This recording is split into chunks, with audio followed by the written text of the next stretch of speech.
SicEm365 Radio is presented by IdealMRI.com. High-quality MRIs for $497 or less. IdealMRI.com. Your health is important, so is your budget.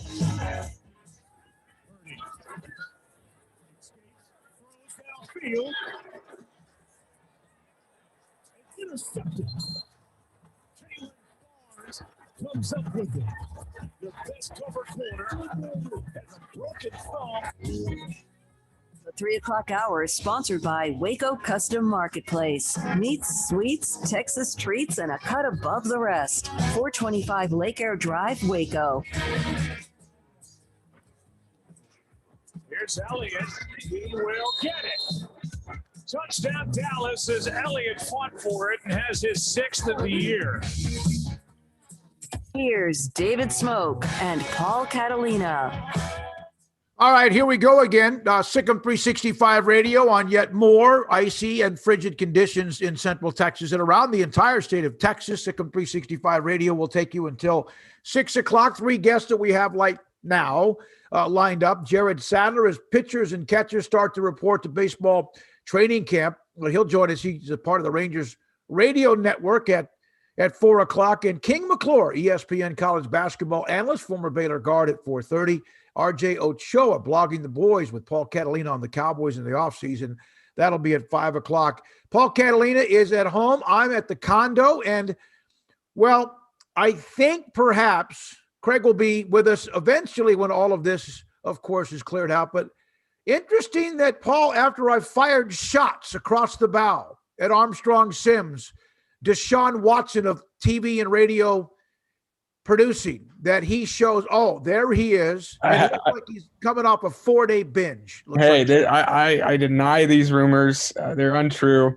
I had to trek over to a friend's house to steal their Wi-Fi. So, but glad to be here. Well, good to see you. Yeah, it's good to see you. So I guess you just buckled. You just absolutely buckled. And by the way, we found out, not that we ever want to deal with this much longer, that we can go on without you. I think that's what we found out the last 2 days, Paul. Am I right? Yeah, we did. I mean, it's not that hard, really. You know? Well, it went great. I'm glad y'all were able to pull it off. Sorry I was internetless and out of there for a bit, but glad to be back. Glad to be back. Seriously, we're glad to be back. It's nice to see your face and the fact that you're breathing. It's good.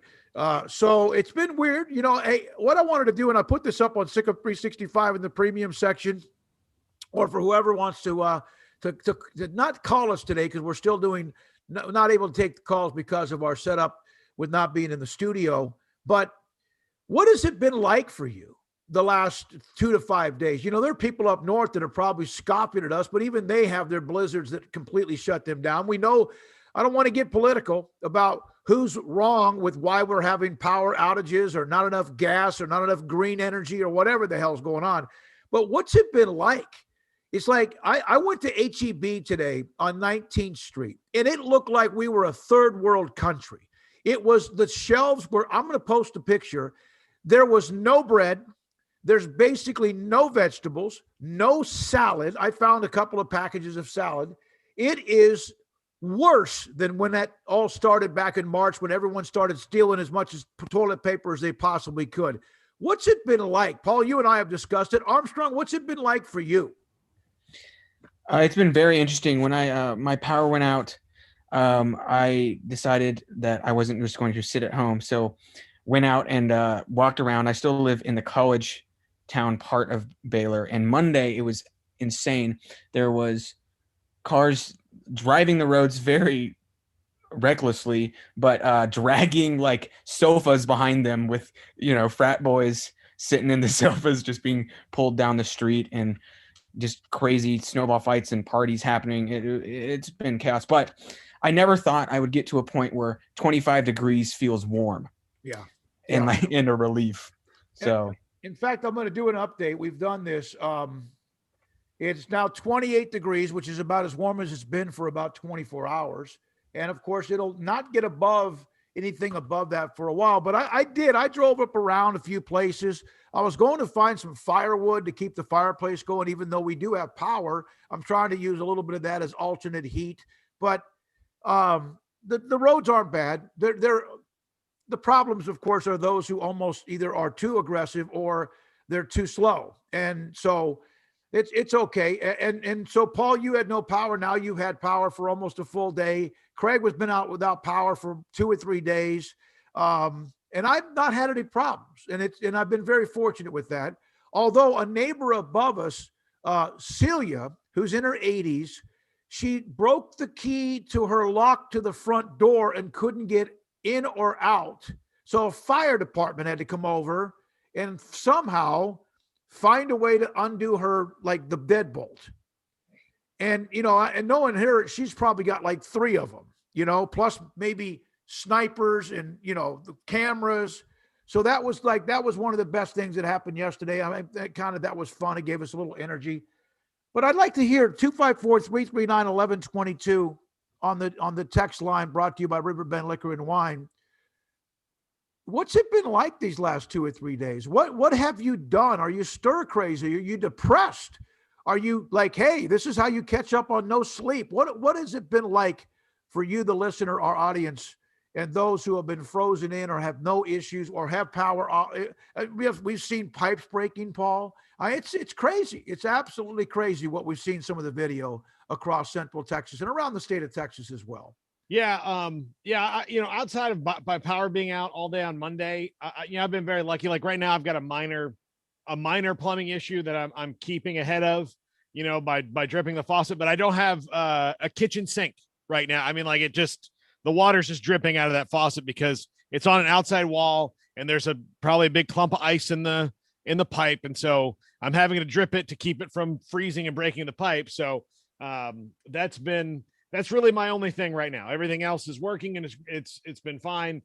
Internet is not completely as strong as it would be in a normal circumstance, but Friday when the ice melts and Saturday, it'll be fine. So we're making this work. And, I have very few complaints now, other than like, I would like to just, take the dog for a walk where he and I aren't going to slip and fall simultaneously.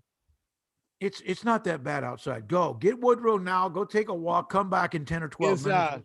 His back legs are very unstable. So if the ice, well, then don't walk on the ice. Get in the snow. The snow's thick. It's comfortable, really. I would think. I don't know.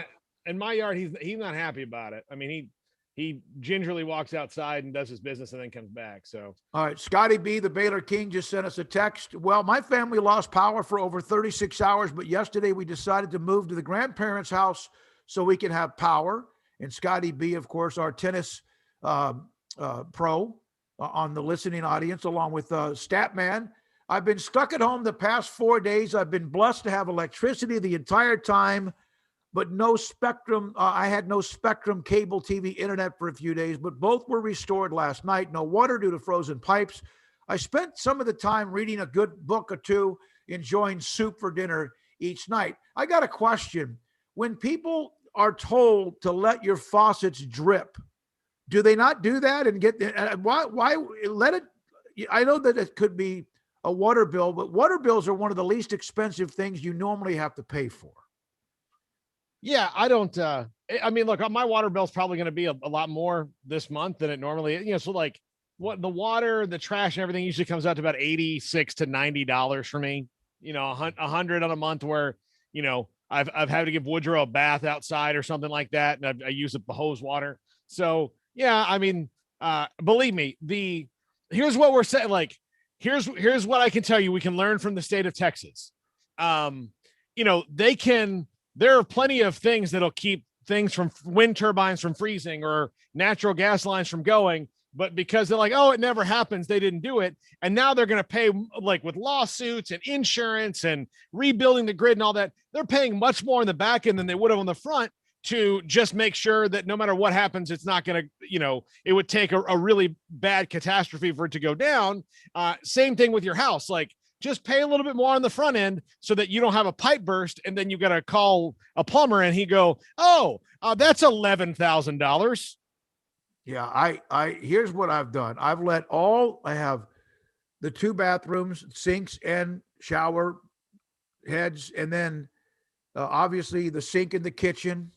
I've let it trickle the whole time. I've not like a lot, and sometimes it's just a slow drip, but I've let it trickle, and I will pay. And my utilities are usually picked up, I think, within the lease, but still, I'm not. I just would. I think sometimes we're just not used to it. That's the thing. It's like when it gets to be 98 degrees up in Vermont. I mean, they panic, and then we make fun of them, and now they're looking down at what we're doing in the state of Texas because of ineptness, because of government, because of sometimes just not being smart when we, of course, deal with something like this.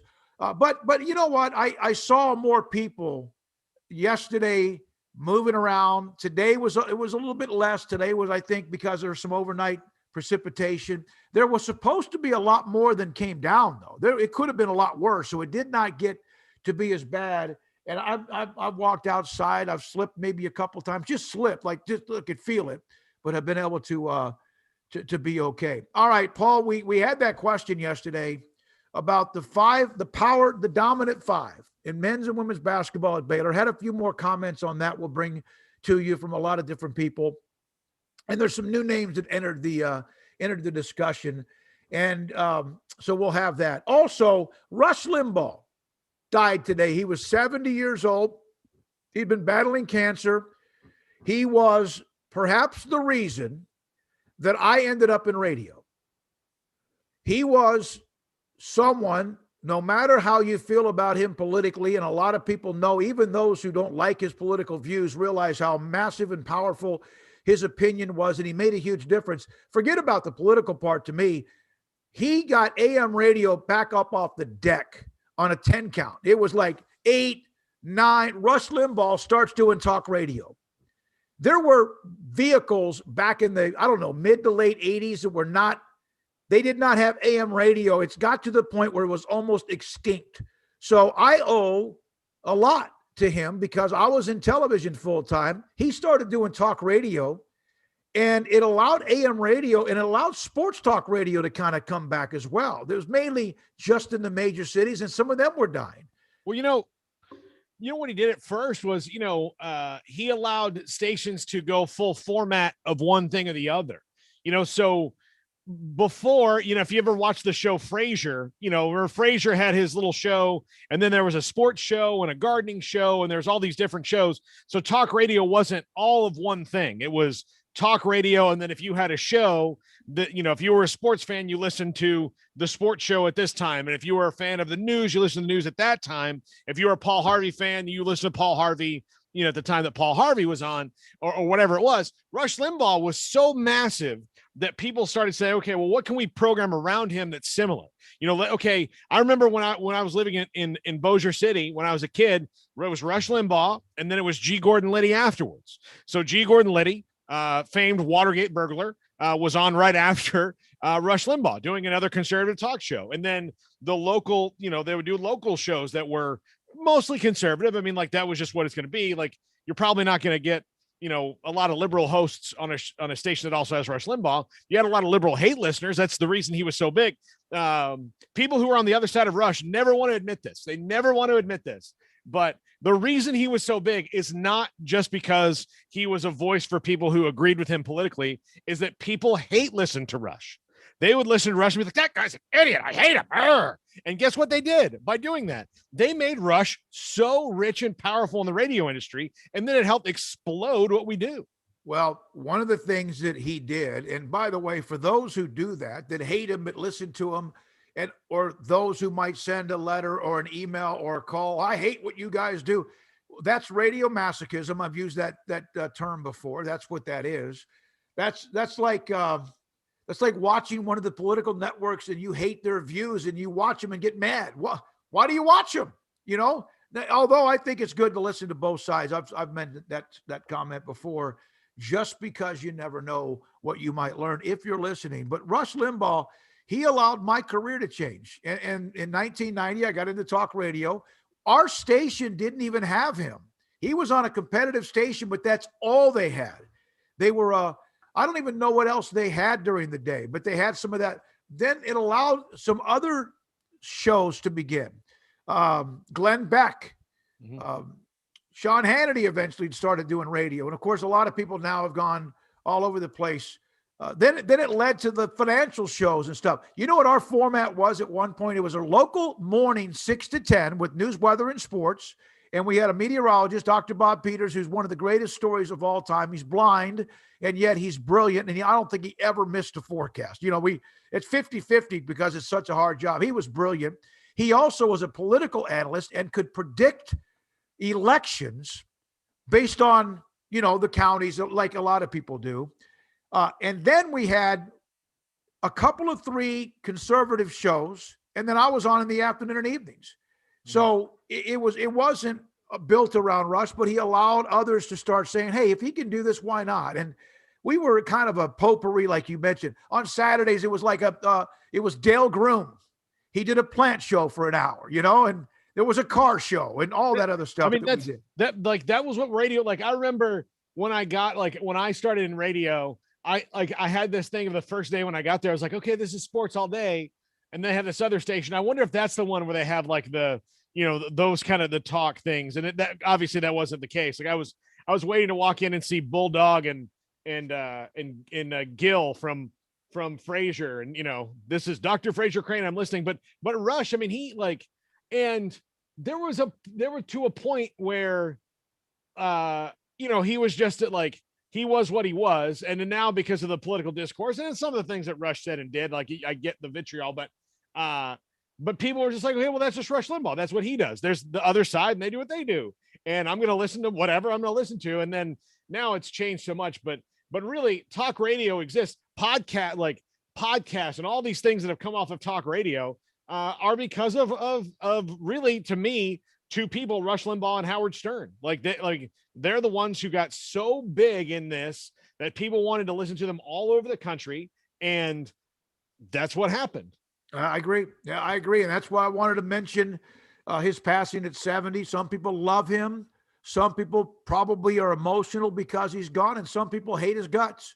But he did, no matter which side of the fence you were on, I'm just personally speaking for me, that his emergence allowed talk radio to make a comeback and made AM radio relevant again, because most of the places he was on were on AM radio stations around the country. And of course, he built his own empire as well. Mac Rhodes, by the way, will join us tomorrow. He will join us tomorrow. And I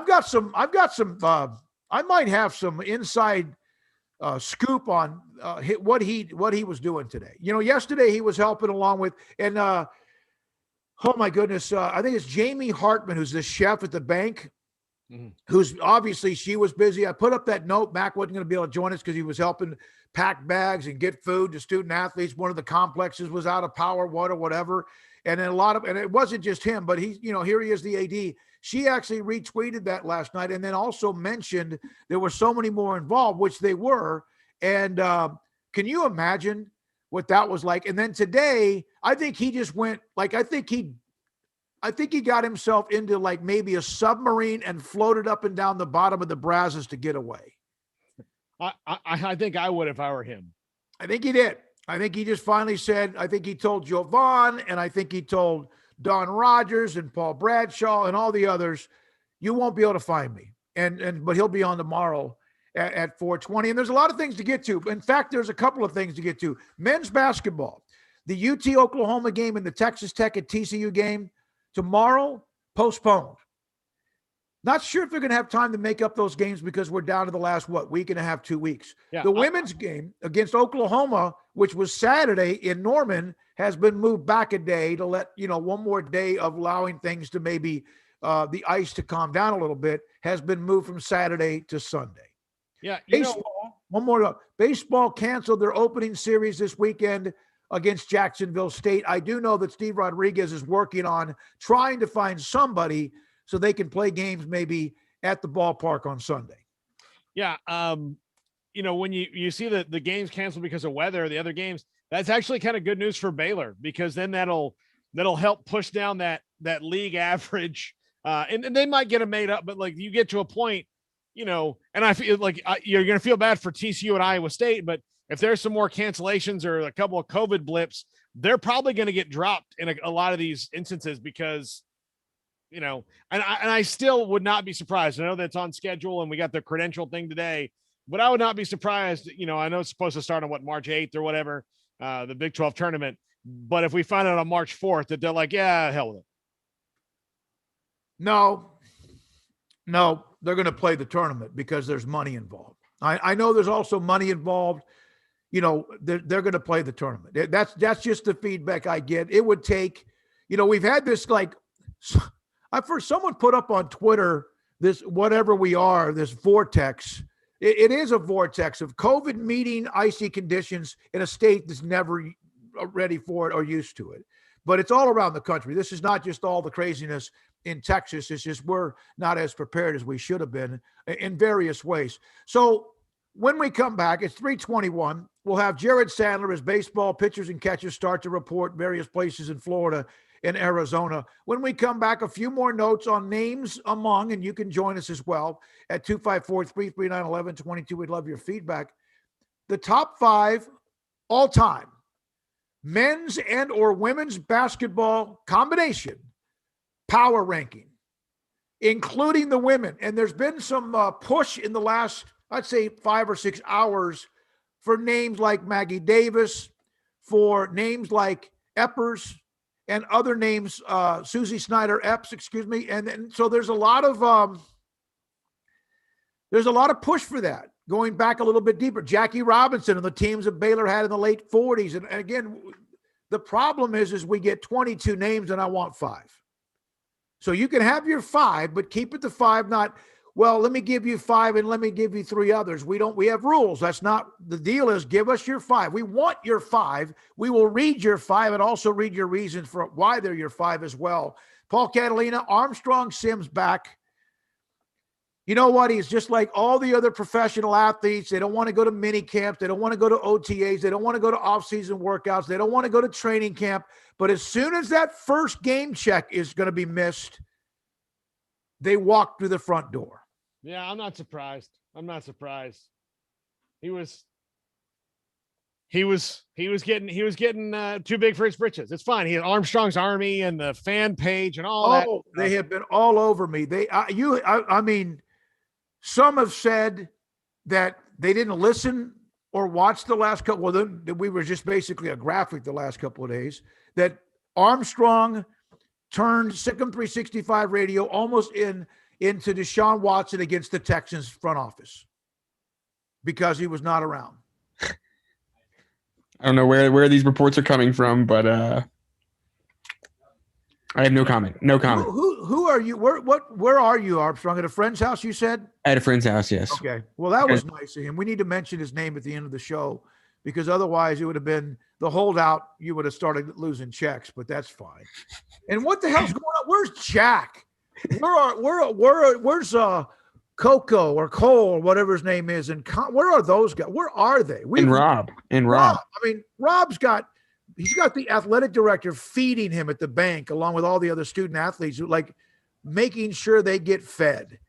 Where are they, Armstrong? Have they even texted you? Have they even reached out to you and find out if you're alive and okay? Yeah, they have actually reached out, and they did a better job at reaching out than I did to them. But I keep texting them every day, letting them know we're not going in the studio. It's good to know that they texted you. Paul, did they text you? No. Yeah. T-Rex, one final text, 254-339-1122. Wait, Armstrong has friends? Oh, that is the burn of the day. I have no response. He has thrown down the gauntlet. Oh, lake swimmer too. I needed this laugh. How about this one? I knew the UIL should have added cross-country skiing this year. I knew it. Alan Lefevre has responded to the top 5. The power poll will do all of that and more. 254-339-1122. SicEm365 Radio. 1, 2. I'm in love with a man named Rudy. I'm okay with that. He knows exactly what I want. He keeps me coming back. Cooks breakfast, lunch, and dinner for me. Does the dishes too. I'm in love with It's easy to fall in love with Rudy's Tasty Oak Smoked Barbecue. Next in line.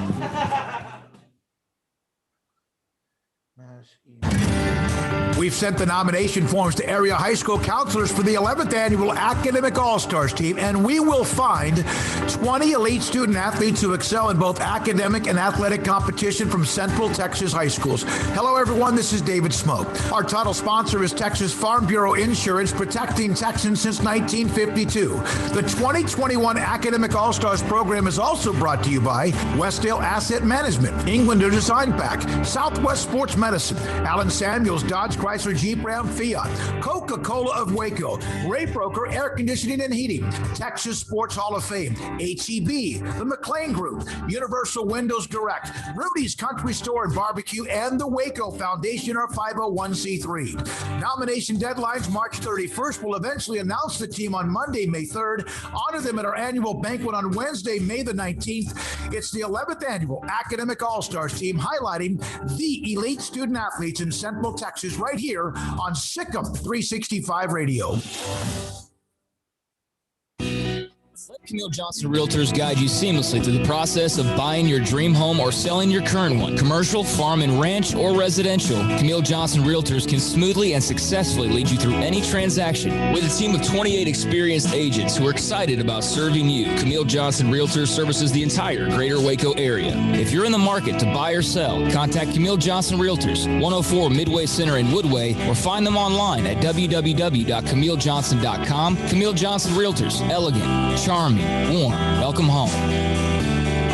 Are you ready to save big on a new 2020 Chrysler 300 Touring? A car with superior craftsmanship and quality. During the President's Day event at Allen Samuels, save big and drive a new 2020 Chrysler 300 Touring with special values of $7,250 or 0% for 72 months and $2,000 in combo cash right now. Visit the customer award-winning Allen Samuels located at 201 West Loop 340 in Waco to see the incredible 2020 Chrysler 300 Touring. It's the best President's Day event going on now at Allen Samuels, your friend in the car business. See dealer for details. All offers have credit requirements. It takes time to reach goals. It's a truth that applies to more than sports. It goes for your financial goals as well. You work hard for your money, and you deserve an investment strategy that lines up with your game plan. And Tom Albers, your Edward Jones financial advisor, can help. If your financial investments aren't putting forth the effort you desire, stop by today for a financial review. Tom Albers, 4301 Lakeshore Drive, 254-776-7605. Edward Jones, member SIPC. At Ideal MRI, we feel blessed to be a part of the Waco community. We're a small family business right here in Central Texas, and our goal is to bring down the cost of healthcare while maintaining high quality. At times like this, the cost of healthcare has never been more important, and unfortunately, significant illnesses and injuries still occur. That's why Ideal MRI is open and here to serve you through the difficult time. We offer premium MRIs just like a hospital with state-of-the-art technology and specialists, but you'll pay less. Sometimes thousands of dollars less, whether you're using insurance or not. At Ideal MRI, we accept most insurance and there are no hidden costs, even offering financing if that's needed. Everything included in the price, and you'll not get something as a surprise in the mail later on. If you need an MRI, ask your doctor about Ideal MRI. They'll know. You can schedule an appointment safely from home online in minutes at idealmri.com or give us a call, 833-IDEAL-MRI, idealmri.com.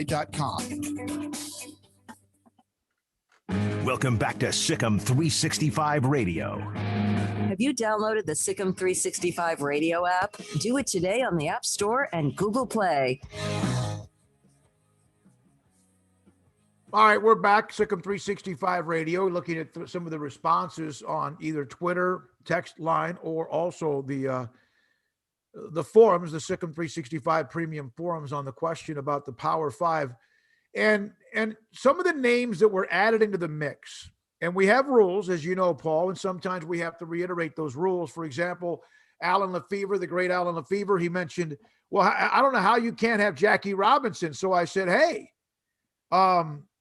then give me your list, sir. And of course, Alan, you have to be nice to him, right, Paul? Because he can influence your life.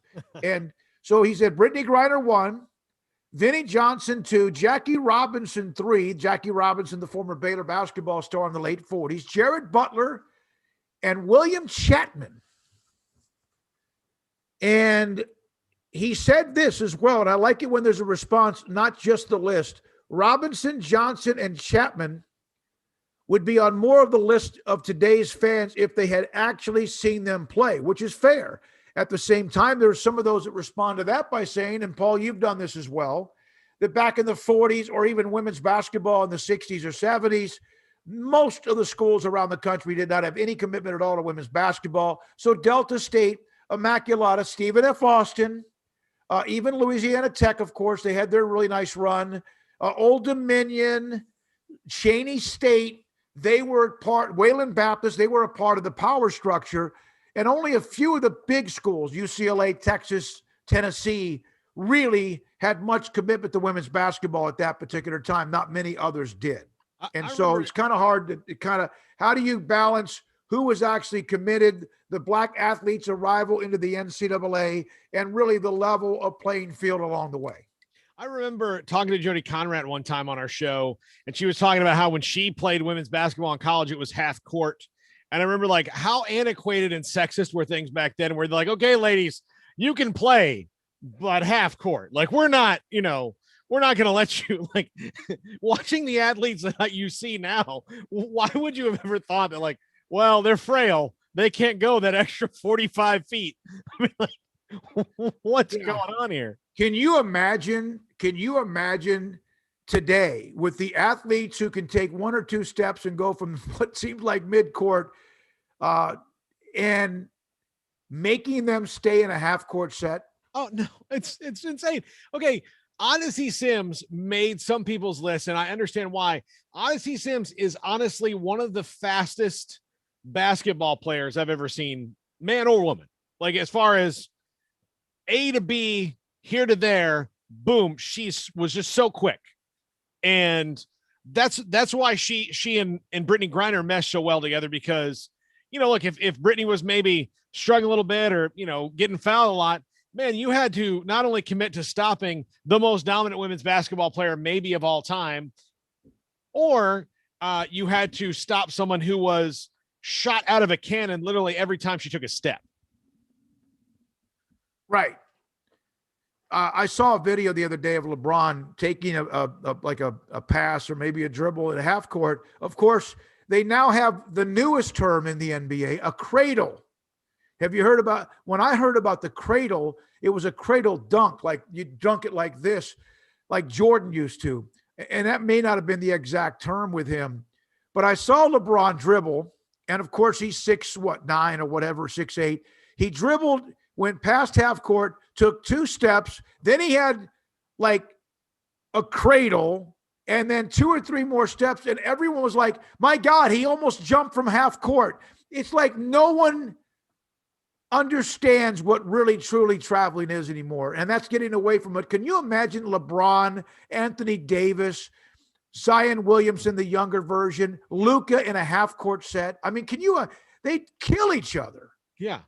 Kill each other. You couldn't do that. No. And, when you are, I hope that everybody gets a chance to go to a certain professional and college, like big time college events in their life. I think also you should take your kids, because it'll allow them to like see what realistic goals you have to play at that level. But I'm always in awe of when I'm down on the floor level. Like if you can go like close before, if you really get a look at them. I remember when we went to the finals, Smokey and LeBron and Dirk, and where we could walk out to like a little area and view the warm-ups right before we had to go up. And I remember standing out there watching, Dirk and LeBron and Dwayne Wade and all these guys warm up. And I was like, how did God make people this tall and fast? Like, you shouldn't be both. Like, you should get one or the other, not both of them. And I got neither. So I kept like, what's going on? But it's unbelievable to watch them. And then you watch, that's why I really like, when I talk about Odyssey Sims or Brittany Griner and that team, like they were so damn athletic, and you got to wonder like, holy cow, like this is the difference. Like you might be good in high school and you might, win a lot of games and whatever you do, men or women, but like to be great, you have to really see in like, not only what they are gifted wise, but how they work. And I'm always in awe. And like when with LeBron, watching LeBron warm up was like, he's more athletic. shooting layups than I've ever been doing anything. You know? It's interesting. I always do this half court thing. Shaq played at San Antonio, Cole, LSU, and of course in the NBA Hall of Fame. We know that. Put him in a half court where he didn't have to go to the other side. Of course, then you'd lose his defense, his block shots or whatever, but you cross midcourt, throw it to him. He would score 150 points a game. Yeah. And he almost did anyway. Yeah. So I don't know. The half court game, I understand. I mean, I covered girls basketball at the high school level. I believe I covered a little bit of that where they only could play half court. I don't know when it changed, and glad it did because it allowed some women to kind of show a little bit more what they could do in an athleticism as well. So Paul, you made a comment about the games, the two games tomorrow night being canceled, postponed by the Big 12. I didn't think about that. And we have Mac tomorrow. I didn't think about the fact that every game now that's postponed because of the weather and or COVID is actually for Baylor, as long as it's not them, a good thing. Yeah, it's because it's the league average. It's not right.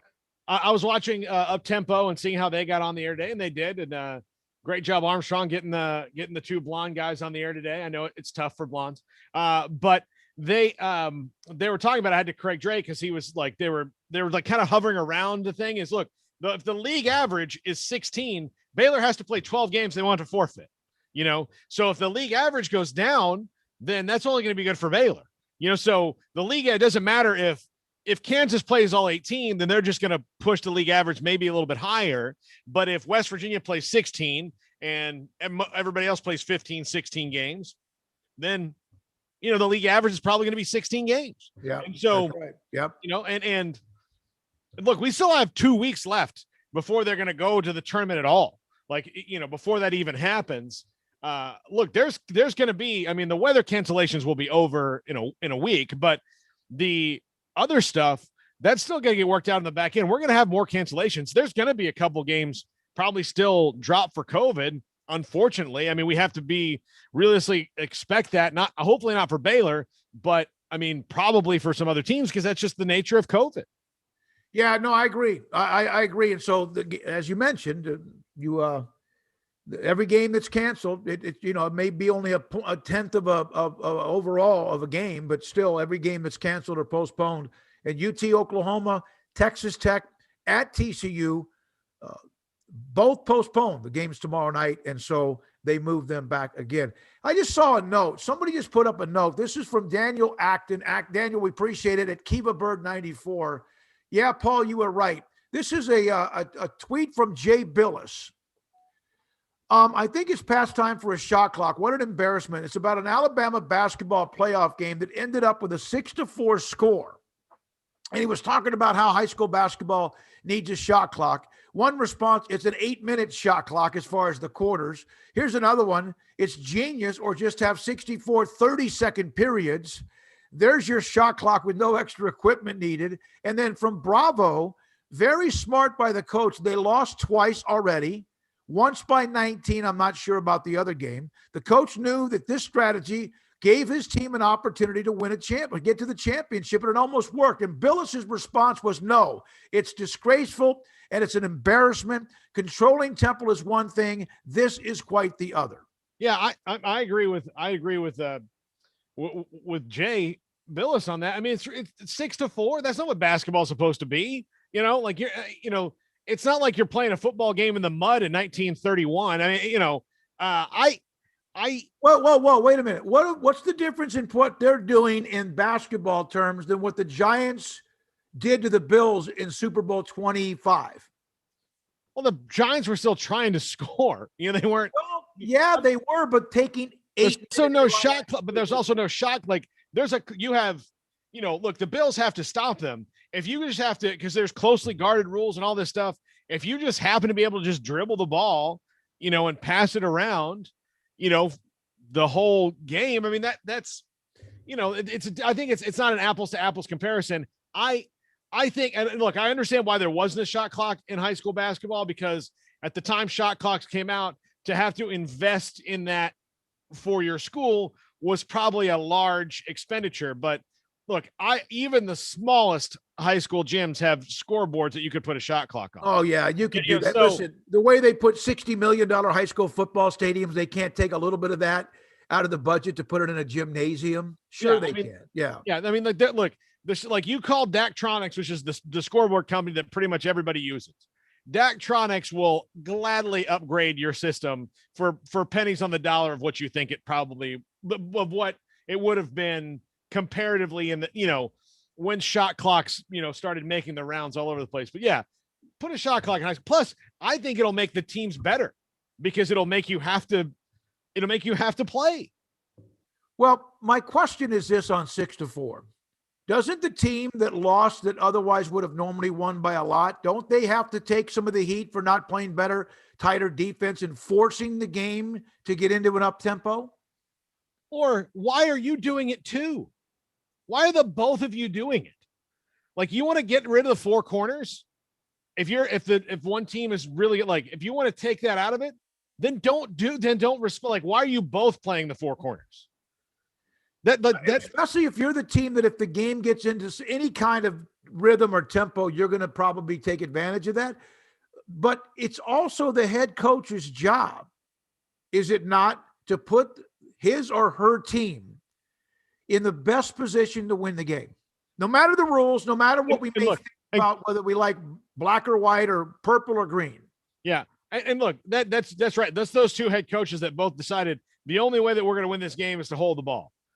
And which makes me wonder, do you not have shooters? Like, do you have zero, all right, well, we'll get it in and take a shot. Like, I'd be upset if I'm running the four corners and at the end of, you're not taking more shots. I just, to me, there's just a point where let's get some points on the board, because if your plan is to only score, I'm sure they didn't plan to be 6-4. I'm sure they probably planned it to be, 20-16 or something like that.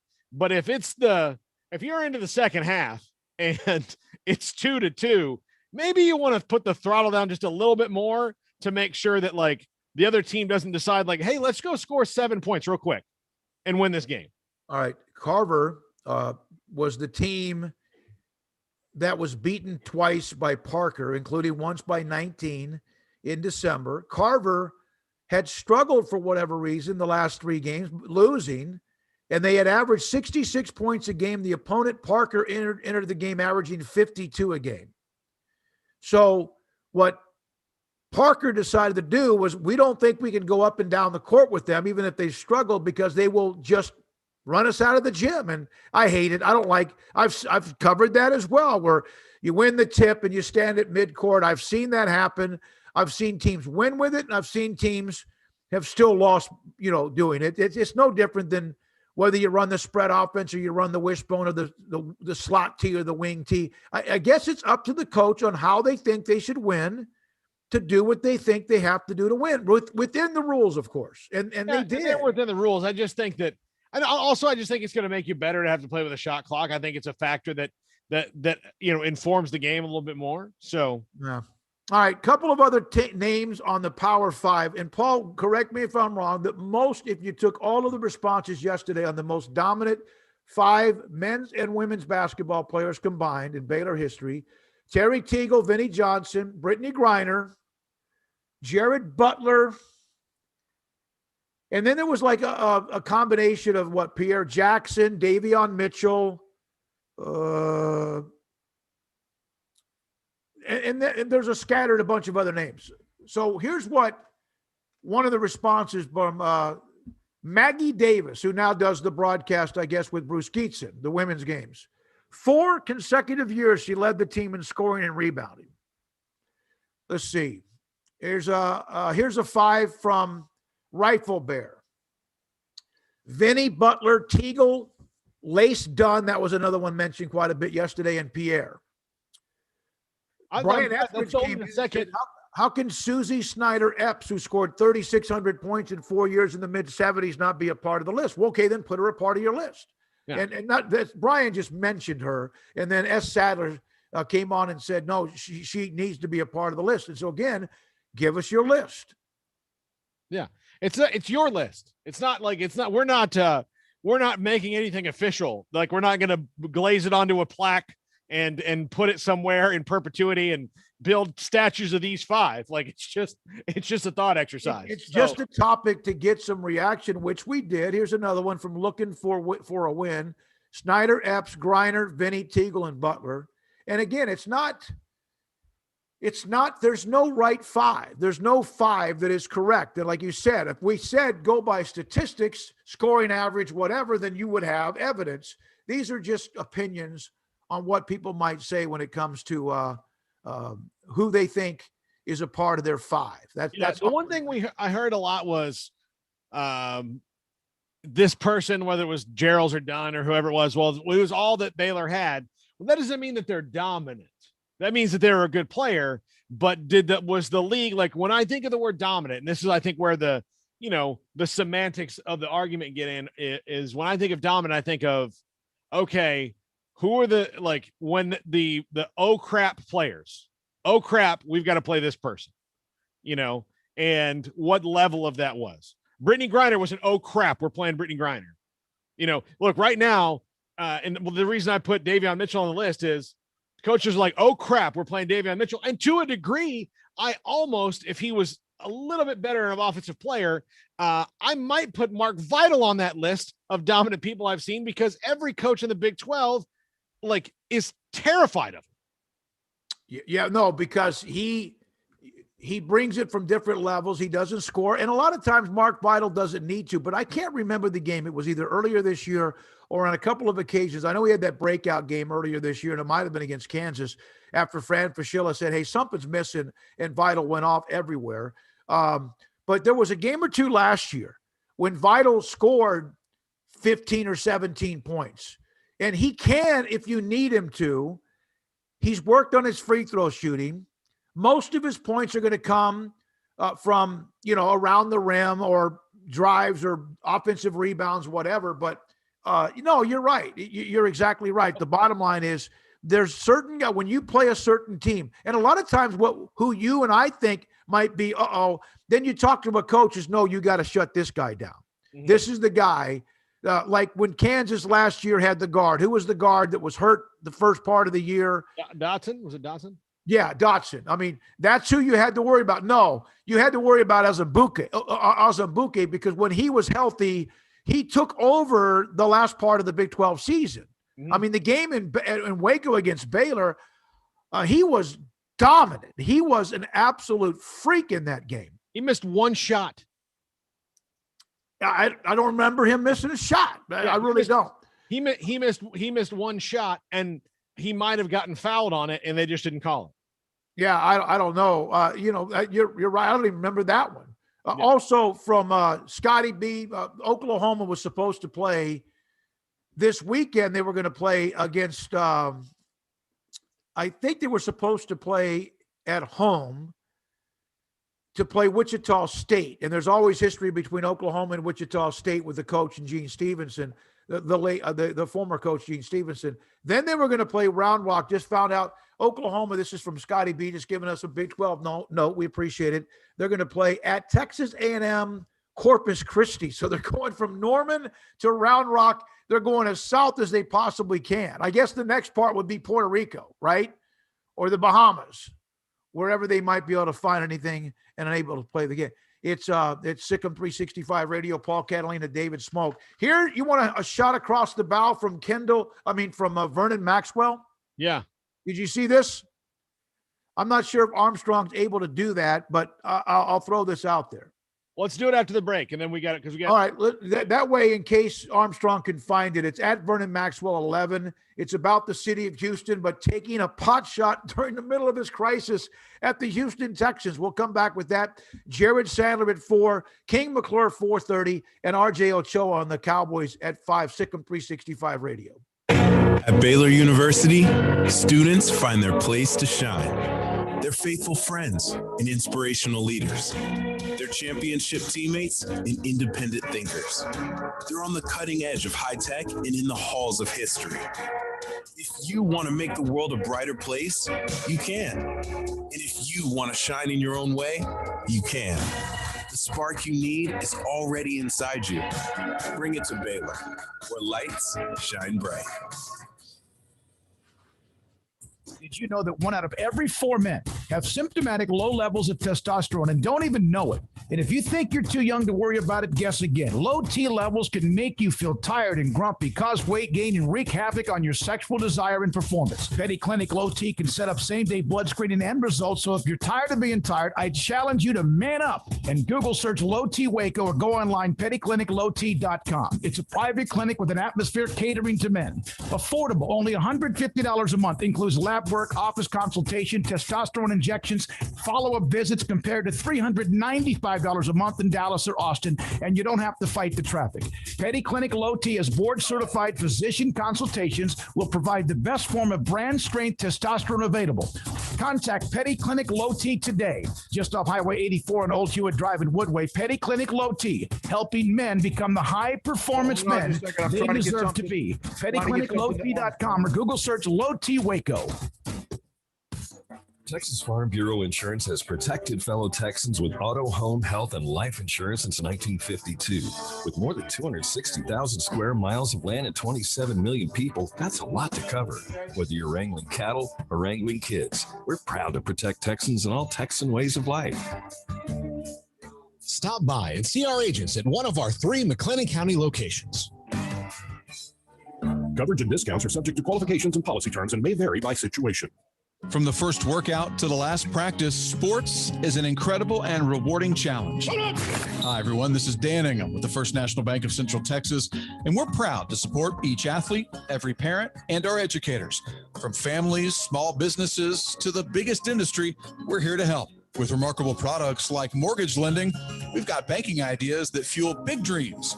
The First National Bank of Central Texas. Familiar faces making local decisions. Member FDIC, Equal Housing Lender. At Marco's Pizza, get craveable pizza made the Italian way with dough made from scratch, an original sauce recipe, 3 fresh signature cheeses, and premium toppings you love, served hot and safe. Right now, you can get unlimited medium one-topping pizzas for just $6.99 each. Why stop at just one? Order with your app or at marcos.com for curbside, carryout, or delivery today. Marco's, pizza lovers get it.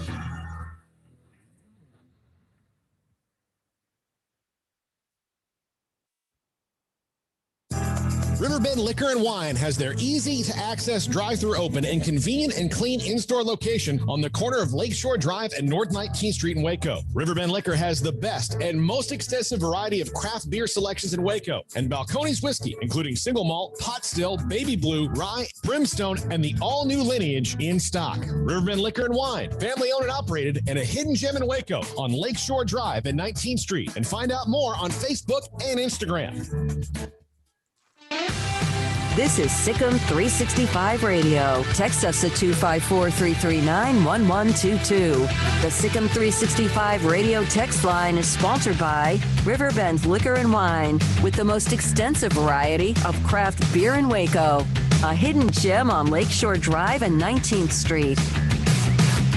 All right, heading into the break, Jared Sandler, who covers the Cowboys, Rangers, many things, but he's a pregame, postgame, and sometimes a part of the broadcast with either Eric Nadel or Matt Hicks, Rangers baseball. He'll join us at 4, King McClure 4:30. So Vernon Maxwell, he's pretty much played about everywhere you could possibly play.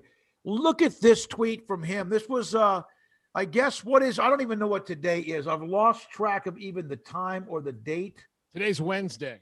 17th. I know it's Wednesday. What date is it? The 17th. So this was yesterday morning. So sorry to hear about all my people in Houston that are without power and water. Apparently the same people running the Texans are also in charge of the city. Stay safe, Clutch City. Oh, man. That's great. I love it. Yeah. You know how inept you have to be when your organization is attached to a freaking energy crisis in the state that's frozen over? Yeah. I mean, it's bad. Like, it's bad. The state's frozen over. The other thing is, like, people in Houston are mad now because, they have these rolling blackouts and they can see downtown all these skyscrapers that no one is in because they're all stuck home, lit up.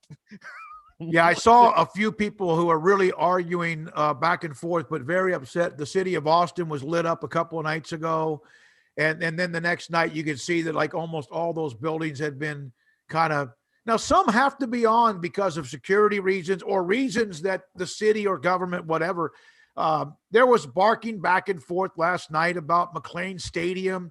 And if it wasn't, it was also about the bridges. Like Baylor is in control of the lights on the bridges near McLean Stadium. Like Baylor runs the bridges lights. No, they don't. And Jason Cook, who is on it all the time, he knows when there's something out there, came on and nuked that very quickly. Then you're right. Then there's also other cities around America, the state of Texas, that look like it could be. It looked like they're trying to get like a shot, like an overhead shot for the playoff game. Yeah, know? Exactly. Like that's what it looked like. And you got to think like, I get like there's some security things, but they are lit up like that's what their security, like they need to change the security system to go, okay, what's the bare minimum so you're not pulling all these lights? Right. Sometimes some buildings are lit up at the top because of aircraft, because of air. Some of them aren't flying right now because there's just not a lot of them. Yeah, I can't imagine if you had a trip to get back or you had one to leave right now. I mean, you just have to be patient. Look, I currently have a friend visiting from Nashville smoking, and she's so she can't get back. So you just got to be patient. You just got to deal with it. You got to. By the way, I just saw this from Kellen Coleman, Casey Lightfoot, and Aya Miller both took home the Big 12 Weekly Awards for track and field. Of course, Casey's been insane with the pole vault and doing what he's been doing with that. So he's Big 12 Athlete of the Week when it comes to track and field in the Big 12. Miller broke her own school record of the 800 meters at Iowa State. And she is also the female Big 12 track and field athlete of the week, both from Baylor. So that's pretty good news as well from them. To the text line from Paula. Oh, my volume dropped from the opening segment. Armstrong, is that because I came right at you from the very beginning of the show? Did you kind of just mute me? No, and I'm not. There has been no change in your audio as far as I'm aware, but I will look into that. That's my answer. Because all of this is eventually going to come to a head, young man. This is all eventually. Oh, you notice how he took off the video, Paul? Yeah. We started getting into the negotiations. I go into hiding. Oh, I know you did. That's okay. I think you're still mad at T-Rex and you're taking it out on me, but that's okay. That's fine with me. Now, what is right now going on in sports? Oh, they're still playing NBA games, right? Mm-hmm. There's some of the, like even a game or two with I saw the Stars have had a couple of games wiped out because of, I guess, the weather. The combination of what we dealt with and thinking we were coming to at least not the end, but starting to peek through the clouds of COVID, and then this Ice-Ageddon hit. Yeah. Well, I mean, at least pitchers and catchers reporting, and Jared Sandler will be with us in the next segment. So we'll come back with Jared. Jared, of course, is someone who we made his career with appearances on our show over the last few years. We'll talk with Jared Sandler on the Rangers, pitchers and catchers. Why would you want to watch them? Who are the players to watch? What are some of any of the position battles that matter? Their outfield might be pretty decent. They got a young player in the Tavares at center field. I know Jared likes him. That's next on SicEm365 Radio. Southwest Sports Medicine and Orthopedics, the team physician of Baylor Athletics. Our doctors specialize in the diagnosis and treatment of any and all sports-related injuries, celebrating over a decade of service in Central Texas. Our doctors are equipped to handle a wide range of issues, whether it's your foot or ankle, orthopedic spine care, your hand or wrist, knee and shoulder pain, or if you're in need of our arthritis or total joint clinic. Come see us at the new Baylor Scott and White Ted and Sue Getterman Sports and Orthopedic Center. Trust the doctors at Baylor Trust, Southwest Sports Medicine and Orthopedics. Our goal is to get you back in the game. Learning to navigate life in the COVID-19 world has been a struggle, and where and how to get tested has been one of the biggest challenges. Impact Health Labs has your answer. If you need mass testing for your office, church, dormitory, or school, Impact Health Labs is who to call. They will come to you, conduct the testing at your location, and have the test back within 24 hours. Most major insurance accepted, meaning your out-of-pocket cost is low. So no more waiting by the phone for days to find out the results. Impact Health Labs was founded by 3 Army licensed and credentialed medical professionals. They believe in accuracy, efficiency, and doing the job right. Call 254-744-6233 to set up your group screening today. Impact Health Labs, on-site, prompt, and accurate, taking COVID-19 head-on. Again, that number is 254-744-6233 or online at impacthealthlabs.com. Waco's newest gym, Halo Athletic Center, 5725 Bagby Avenue, right behind Region 12 and across the highway from the Central Texas Marketplace, where motivation, inspiration, and hard work are the driving force. State-of-the-art equipment, indoor and outdoor track, locker rooms, showers, yoga and bar classes by Duality Yoga, bod pod potty composition analysis, and registered dietitians, all under one roof, where we rise above. Come join the Halo Athletic Center and be a part of the change, your change. Car has the trucks, man. They have the one for you. Crew cab, short or long bed, silver, black or blue. The size selection, great prices too. Richard Carr, he has the truck for you. Carr has the trucks, man. He has the truck you need. If you want the best truck, you want a GMC. Texas size selection, great prices too. Richard Carr, they have the truck for you. Do you or your kids get nervous about going to the dentist? Stonewood Dental, Dr. Steve Childress, he can help. I've spent a career taking care of patients who as children had bad experiences, and now they're adults that hate going to the dentist. If I get a kid at 3 years old and they come every 6 months and it's a happy experience, it's normal for them. Now they have an accident at 6 or 7 or 8 at school. Now they have a broken tooth or a trauma, and they have to come here. They're used to lights, they're used to water in their mouth, they're used to experience, they already trust us. It's amazing what we can do with that kid without it being a negative thing. But if I see a 6 or 7 or 8 year old that's never been to the dentist, and now they have a trauma or an unfortunate unexpected toothache, it's harder to do that for that kid and it not be somewhat of a negative experience. So bottom line is I try to teach kids and adults and teenagers, everybody, the way I'd want my family treated, which is where it's a necessary part of life. You just take care of it. It doesn't have to be that big a deal. Learn more, stonewood-dental.com. Welcome back to SicEm365 Radio. Freeman's 1-0, and that ball hit high, very deep, out to right, gone. The 4 o'clock hour is sponsored by Boozer's Jewelers, the wedding ring store, specializing in custom jewelry and repair, all in-house. All right, here we go. This 4 o'clock. Paul Catalina and Craig Smoak. All right, here we go. This 4 o'clock hour. Oh my God, look who's here. I mean, Paul, it looks like he's like a tennis player, like Roger Federer or something like that. Of course, Federer's blonde, though, right? Vibe going. Yeah. What are you doing? Look at that. Can you guys hear me? Yeah, we can. Yeah, we can. Yeah. This is the pandemic haircut or the COVID haircut, and I don't know when I plan on getting it cut. So it's funny. I got these little headbands to keep the hair out of my face, and my wife now asks me for hair ties, which is probably not a good sign, but I figure, I got this hair now. I probably won't have this hair in 5 years, so I'm going to enjoy it while I have it. You have almost a young Bruce Springsteen look, Paul, does he not? Yeah, a little bit, yeah. A little bit.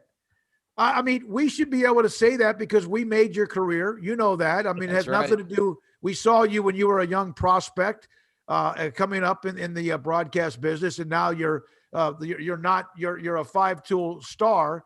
Jared Sandler with his Rangers radio network on SicEm365 Radio. So if anyone could get the training camp and go watch the Rangers, give me 2 or 3 reasons or 2 or 3 players that you can't wait to see do what they can do.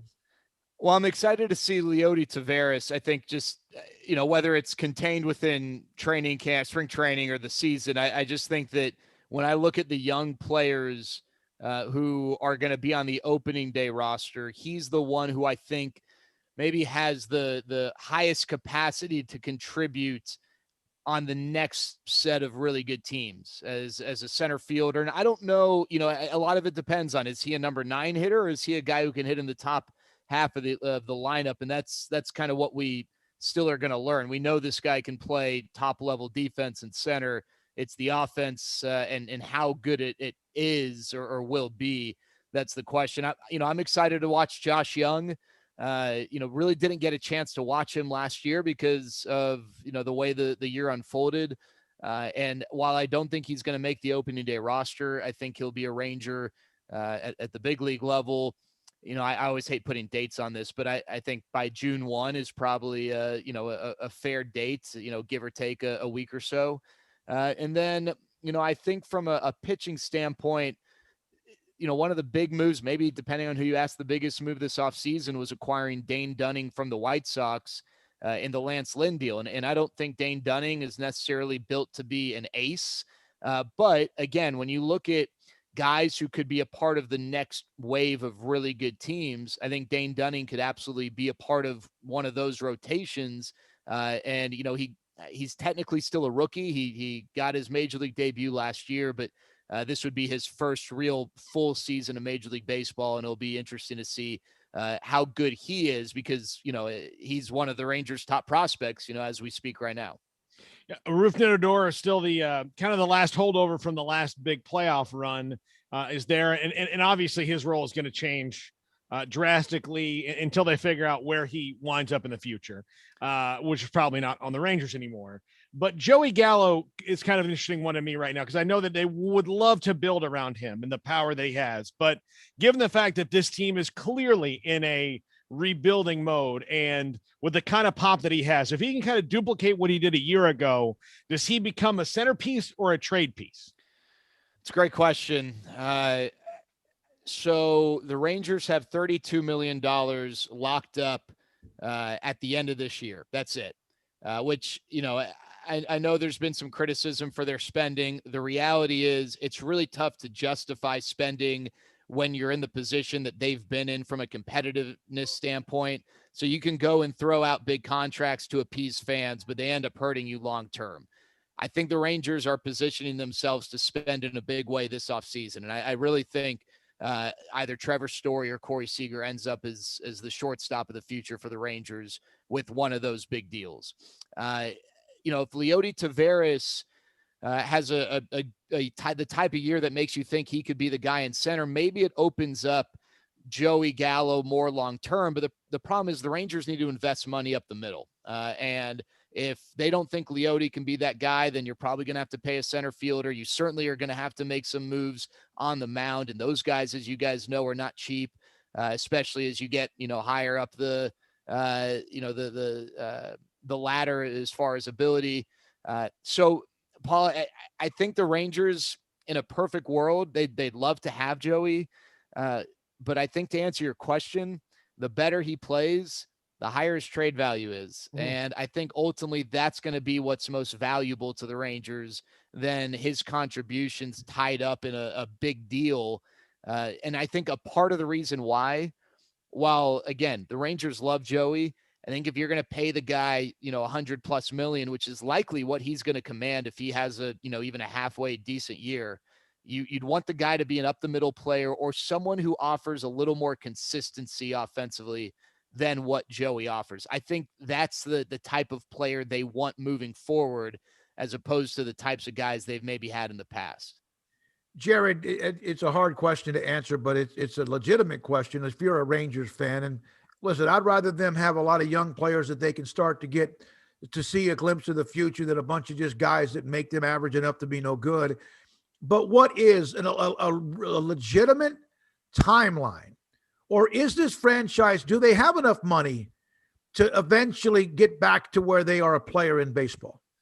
Yeah, I have no reason to believe they don't. I don't know. I'd be lying to you if I told you I knew, whether it's Ray Davis or Neil Liebman, kind of what the financial plans are. But I do think they've got, more than enough money to spend. The reality is Major League Baseball's CBA, the collective bargaining agreement, is set up in such a way that it discourages teams like the Rangers to spend when they're in this period. Because, let's take the best position player free agent, George Springer. He's finally a free agent, but he's 31 years old. He's an outfielder. Those guys, the likelihood of him being good by the time the Rangers need him to be good probably isn't that high because of his age. We're not talking about, let's look at the Mavs as an example. Luka Doncic is going to become a free agent at like 24. So his entire next contract, he still would be in his physical prime. Most baseball free agents aren't set up that way. So, you're not really incentivized to spend when you're where the Rangers are. So I do think, I guess I'd say this, because I can say this all I want. I know there are fans who are upset that they have not spent the last 2 years. If we're having this conversation next year, this time, why haven't the Rangers spent? Then I think, my answer would be different. And we'd maybe need to look into why. I mean, I think that's a fair, why had they not spent if that was the case? I really do think they're gearing up to give out one of those big contracts this offseason, maybe multiple.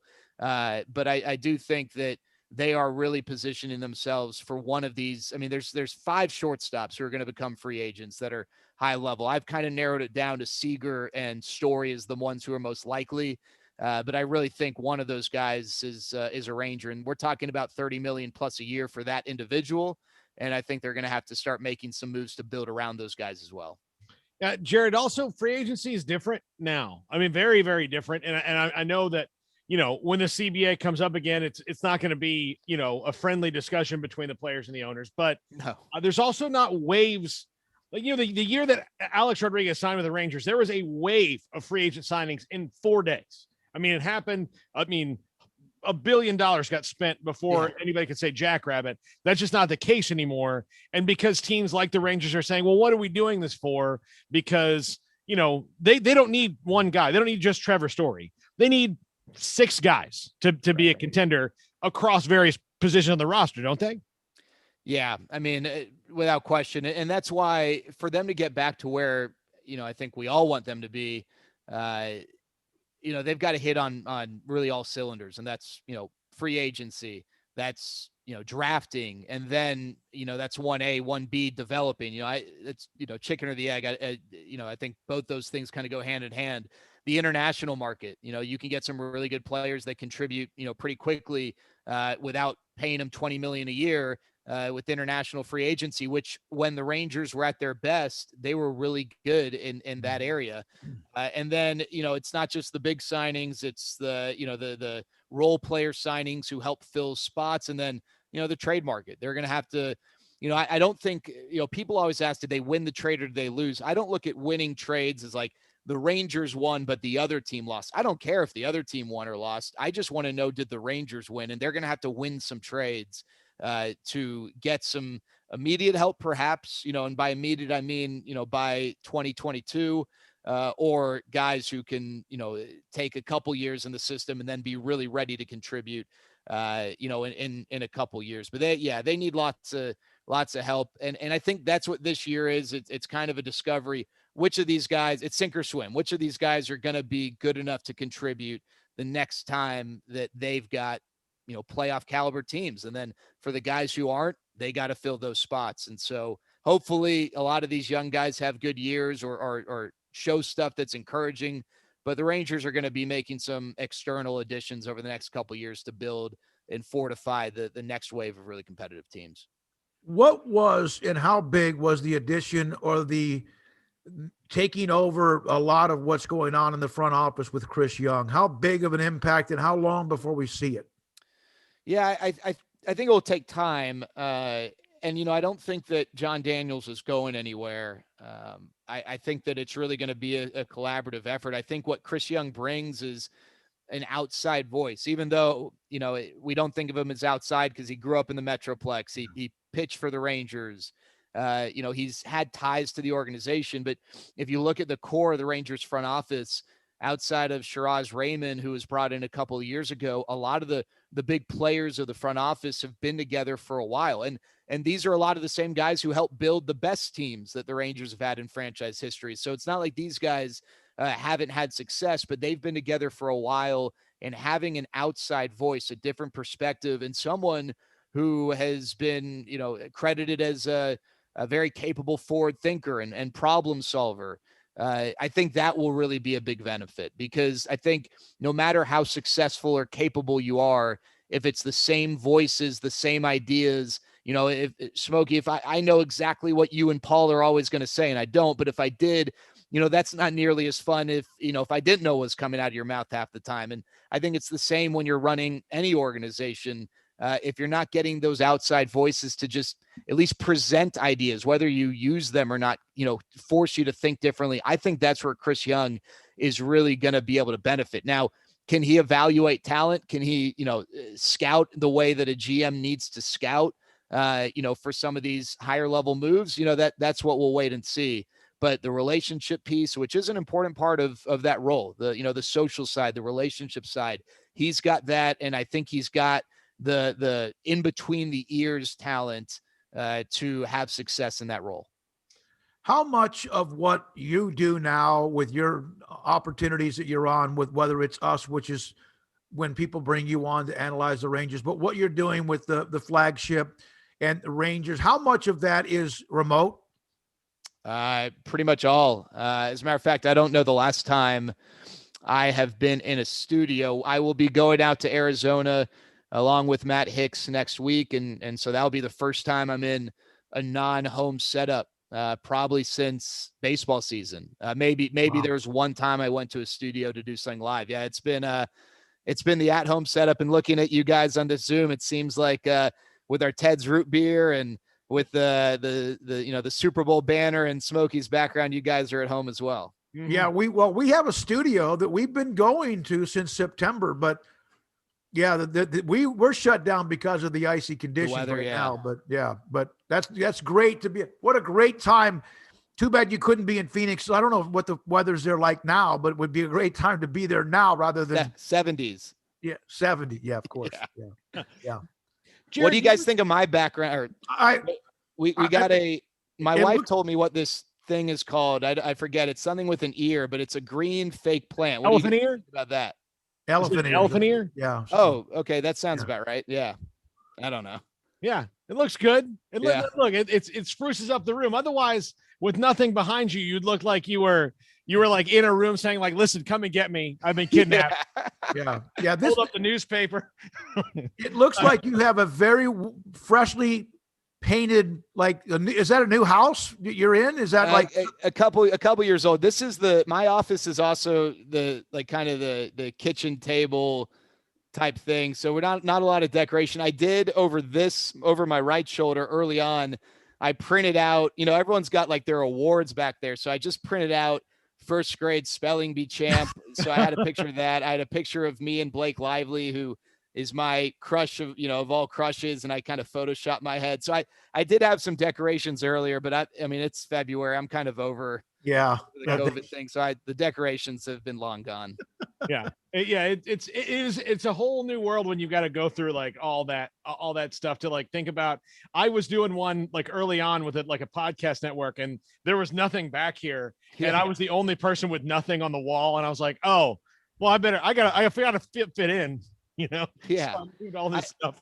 I just always and I've got to set up with those sorts of things behind me, pictures, art, fun things, memorabilia, but it's not conducive to like sitting and broadcasting. But I thought it was funny early on, like all the people who you could tell they were trying to fit every last award that they had. It might be like a second grade 6th place soccer trophy, but gosh darn it, that was going to be in the background because I got to make sure that that I've won awards in my life. Yeah, that's the way it is. I got some sports memorabilia back behind me, including being at the Super Bowl. Paul and I were there for a little bit.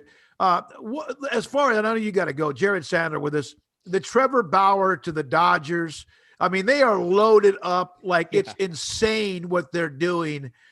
And there's a couple of other teams that have done this. I saw a note where the White Sox, it's World Series or bust. Your thoughts just over the overall landscape of Major League Baseball? Well, I think we're at a point where, again, and this is an issue for the players, and this is one reason. I think the players mostly want expanded playoffs, but the reason they don't, or the one the most pressing bullet point in the pro-con side on the con column is giving teams less of a reason to spend and be aggressive, because the thought is the more playoff teams there are, the less you have to try to make the playoffs. And there is a growing divide between the contenders and the non-contenders. It's incredibly stark. You don't have as many 75 to 85 win teams. You've got more 85 plus win teams and teams that win fewer than 70 games, because there's just this growing divide. So that's one thing that I think about. But the other thing, the White Sox, the Dodgers, those are two teams that have now started to really spend money. The Dodgers obviously have a huge payroll, but if you look at the way those teams have been built, those are also teams that have done an incredible job at the other things that we talked about earlier: international acquisitions, drafting and developing, and then making the right free agent signings or the right, trades that maybe aren't stealing headlines. Take a guy like Justin Turner. When the Dodgers acquired him, he's now a headline guy now, but when the Dodgers acquired him, he was not. They made the right move there. Chris Taylor, a guy like that, so those are two great examples of, you can spend, and the Padres as well. You can spend and you need to spend, but if that is the foundation and backbone of the way you're building a team, that well is going to run dry eventually. You've got to have those internal reinforcements, and both of those organizations have done a great job of that. Yeah, the Dodgers are going to have like an 8-man rotation. It's insane. Yeah, they can maybe, and I'm a huge soccer fan, and they, you'll loan players from time to time. I'm wondering if the Dodgers would maybe loan the Rangers Tony Gonsolin or something, because it doesn't seem like they got much use for him, but that guy's a really good pitcher. It's an embarrassment of riches. It really is crazy. And that Padres rotation next year is going to be incredibly insane as well once Mike Clevenger's healthy again. One more thing. I did see T.R. Sullivan, who's no longer covering the Rangers, but he is, say that this is the best young group of pitchers that he's seen report to the Rangers since 1989. Yeah, that's a like that was Kevin statement. Brown and Kenny Rogers and some of them, I believe. I don't know. Yeah, I think this is a really interesting young group. I don't know that I would go so far as to make the claim TR did. I just think there's a lot of unknown still. But I do think the Rangers have they don't have the depth they had last year at the top with like Kluber, Minor, and Lynn, which obviously didn't materialize the way any of us thought or wanted. But, they, with the signings they've made, adding Kohei Arihara and Mike Fultonevich, that's just added depth. So now young guys like Kyle Cody, Wes Benjamin, Taylor Hearn, Colby Allard, Brock Burke, Joe Palumbo. I mean, that's right there, a rotation in and of itself. I don't know if any of those guys are stars, but those are all guys the Rangers believe could be a part of that next, like I said, I keep referencing the next wave of great teams, and that's what they're aiming towards. So I think they've got a lot more raffle tickets for the big prize than maybe in typical years when it comes to young pitchers. But I don't know if they've got the triple raffle ticket that's, giving you a lot better odds. I think that's to be determined. Jared, thank you, man. We took you longer than we asked you for. Thanks for your time. Good luck. Have fun. I know you will in Arizona. Stay safe and warm. Appreciate it. Hey, thanks, fellas. Great seeing your faces too. And I hope everyone in that area is staying safe. And again, also, like you said, staying warm. That's Jared Sandler again, 105.3, the Fan Rangers flagship, does a great job. He was someone that really has shot up the priority list on what they do with the Rangers broadcast. But yeah, T.R. Sullivan, his quote on Twitter, and again, he's no longer covering them, but he has an opinion about it. Rangers pitchers and catchers report today. This is easily the best group of young pitchers the Rangers brought to camp since I started covering in 1989. As Jafar said in the movie Aladdin, patience, Lago, patience. Iago. So,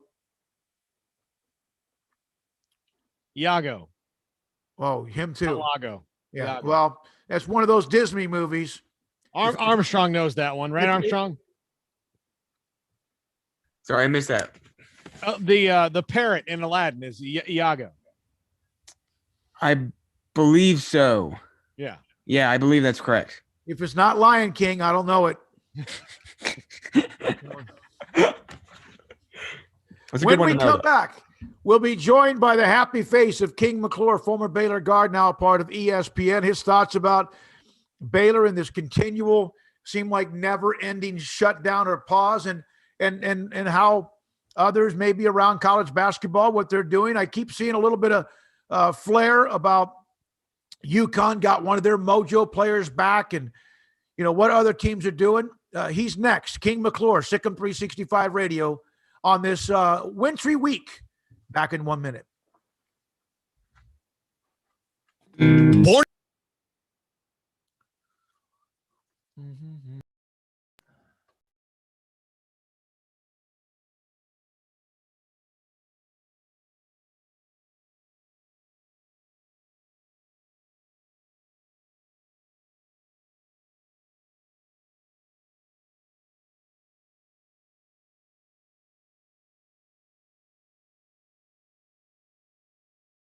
By Brotherwell Brewing for high-quality craft beer made right here in Central Texas, 400 East Bridge Street, and check them out online at brotherwell.com. In the market for a quality metal building? Since 1943, Pioneer Steel and Pipe has helped Central Texas residential and commercial customers with metal building design, panel options, building components, and trim options. Pioneer Steel and Pipe's residential line is energy efficient, offers low maintenance, reduces insurance payments, is impact resistant, and carries up to a 45-year limited warranty. In addition, they can also help you find a metal building contractor for your project. Pioneer Steel and Pipe with locations in Waco and Bryan and at pioneerboys.com.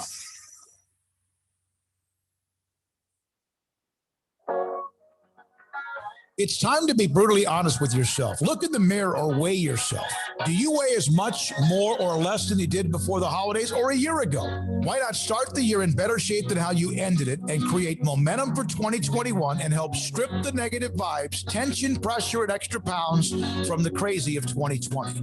It's time right now to join Waco Regional Tennis and Fitness. It's so much more than a gym, including world-class tennis courts, lessons available with pros, fitness merchandise, tanning, massage, personal training to get you over the hump. I promise you look better and feel better than ever before. Just need to walk through the front door. Waco Regional Tennis and Fitness with personal trainers Christy London and Randall Core. 40-plus group exercise classes, including twice-a-week boot camp, spacious, clean workout room, free weights, Cybex cardio equipment, and no intimidation, a tremendous camaraderie and family atmosphere. So make this your best and healthiest year ever. It's time to react today, not tomorrow. Waco Regional Tennis and Fitness on Lake Shore Drive in Waco.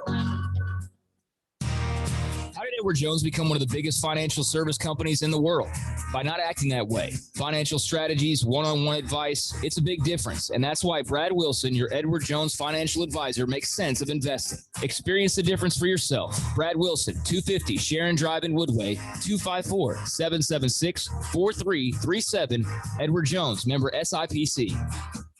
Boozers is the wedding ring store and more. If you're ready to get engaged or already married and want to upgrade your wife's ring for a special anniversary, Boozers is the place to go. With the largest selection of premier quality diamond engagement rings and wedding rings in Central Texas. They have 7 cases with over 300 styles of rings from top designers like Natalie Kay. Choose from yellow, white, or rose gold, plus beautiful top quality loose diamonds. With an in-house jewelry, they can also custom make anything you want. Bring in a picture or drawing and let Boozers create your one-of-a-kind pendant or ring. They can even use some of your old gold and diamond jewelry to create something new. At Boozers, you'll find a great selection of quality timepieces, and Boozers is the place for expert watch maintenance and repairs too. They specialize in expert Rolex watch repair for fine jewelry, watches, custom work, and more. Go to Boozers on Valley Mills and Lake Air Drive in Waco. Boozers, the wedding ring store and more. Welcome back to SicEm365 Radio. 3 left side, good. King McClure, there's his second made 3 of the afternoon. Have you downloaded the SicEm365 Radio app? Do it today on the App Store and Google Play.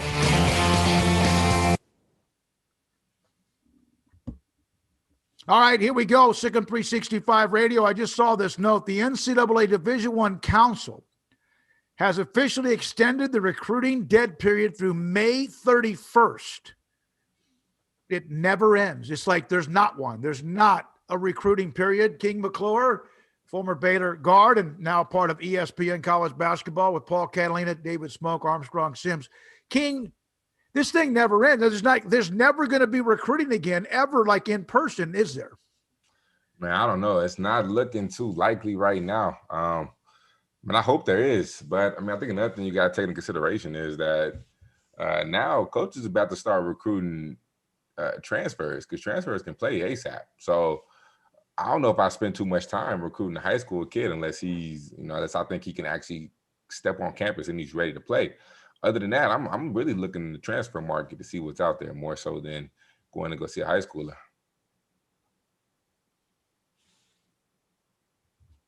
Paul, you're muted. All right. Yeah, you played for the guy who's the master of the transfer market.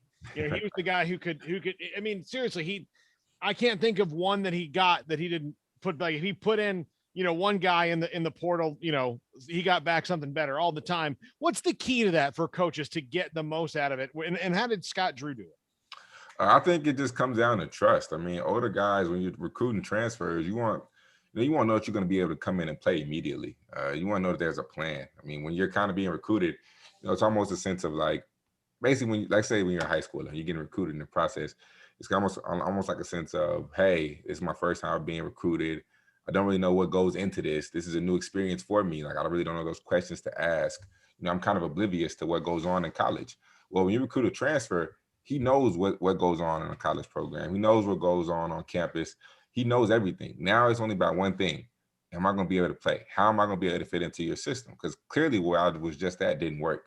And I don't want the same thing to happen again.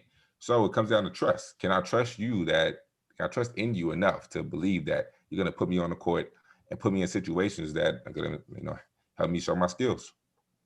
King, when you Paul discussed the transfers, and of course that's just part of everyday life now, but how is it as a player who's on a roster already and transfers come in? How does that work? Because they're coming in because they think they're going to take some playing time away and what could be you or someone else. What's that like? Is there kind of a feeling out like you see in a boxing match where there's a few jabs? How does that work? Yeah, I think it'd be more interesting now. When I was playing, like when Maceo and Davion came, and they came in my senior year, they had to sit out. So they had to sit out the whole year. So I never viewed them as like, hey, he's coming in and taking my spot. It's, after I get done, he's coming in after me. Well, now with the new rule, it's almost like, hey, I got this guy who's the same age as me. Is no longer a freshman, but this guy's probably a sophomore, junior, same age as me, can play just as strong, understands the game, and now I got to compete with this guy head to head every day. So yeah, I think you're going to run into some situations in certain colleges where there will be jabs, there will be, maybe they might not even like each other. So it's going to be a lot different now as far as competition goes in practice, the weight room, everything. It kind of makes you want to go a little bit harder. Does that make it even more special how Baylor has managed Maceo Teague, Davion Mitchell, Jared Butler, Adam Flagler, and they seem to have handled it at least up until now? Yeah, I always say, hey, if I'm a transfer, it's a no-brainer. I go to Baylor. Look at what he's done. Look at his track record. Like, look at the history with basically playing with 3 transfer guards and Jared Butler. Look at the history. If I'm a transfer and you got JTT, who's another transfer, if I'm a transfer, I'm going to Baylor. There's no doubt in my mind. King, how do you expect them to come back? They've got Iowa State, which is probably the team you'd want to play first off of a 2.5-3 week break, just because they just don't have the horses this year. But how do you expect to see them come back off the pandemic? Man, I expect them to just come back ready and fired up. I think that this little break, this little hiatus or whatever you want to call it, I think it's gonna be good for them. I think they're hungry. If they want to play, I want to see them play. I'm actually doing that game. Matter of fact, Tuesday. I'm pretty sure. I'm like 95% sure I'm doing that game. But yeah, I think they'll be ready to play, and they'll come back fired up. Would you rather play someone that is struggling, or would you rather play somebody that's going to make you have to play pretty well pretty quickly? I think I'd rather play somebody who, you always want to play the best, but I think to get that first game back, yeah, Iowa State would be a good team.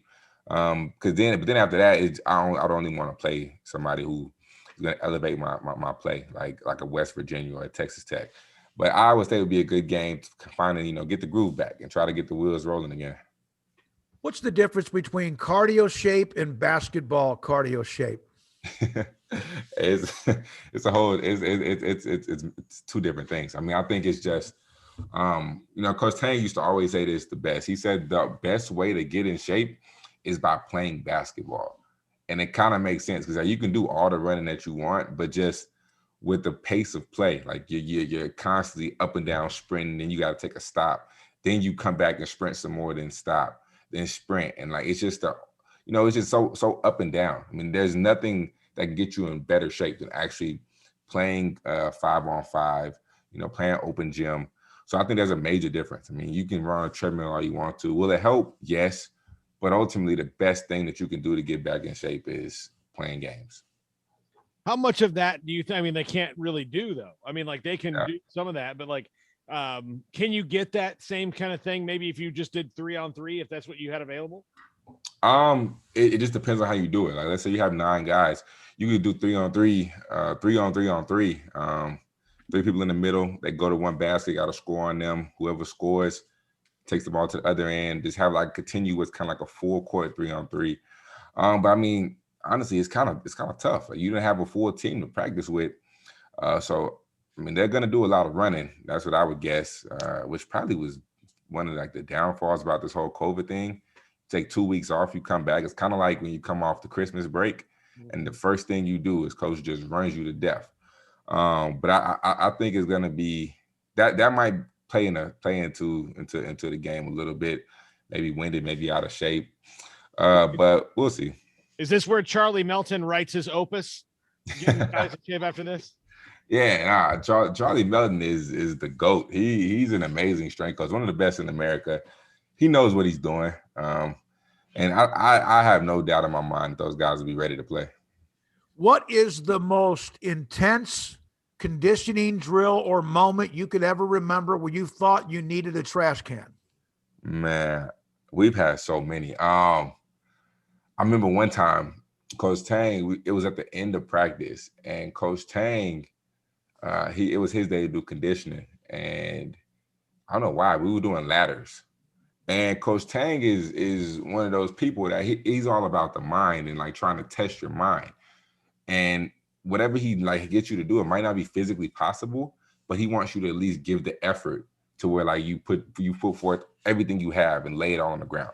So we're doing these ladders. So you have to run it down, just go down in like 6 seconds, then down, back down. So we'll go 1, 3, 5, 7, 9.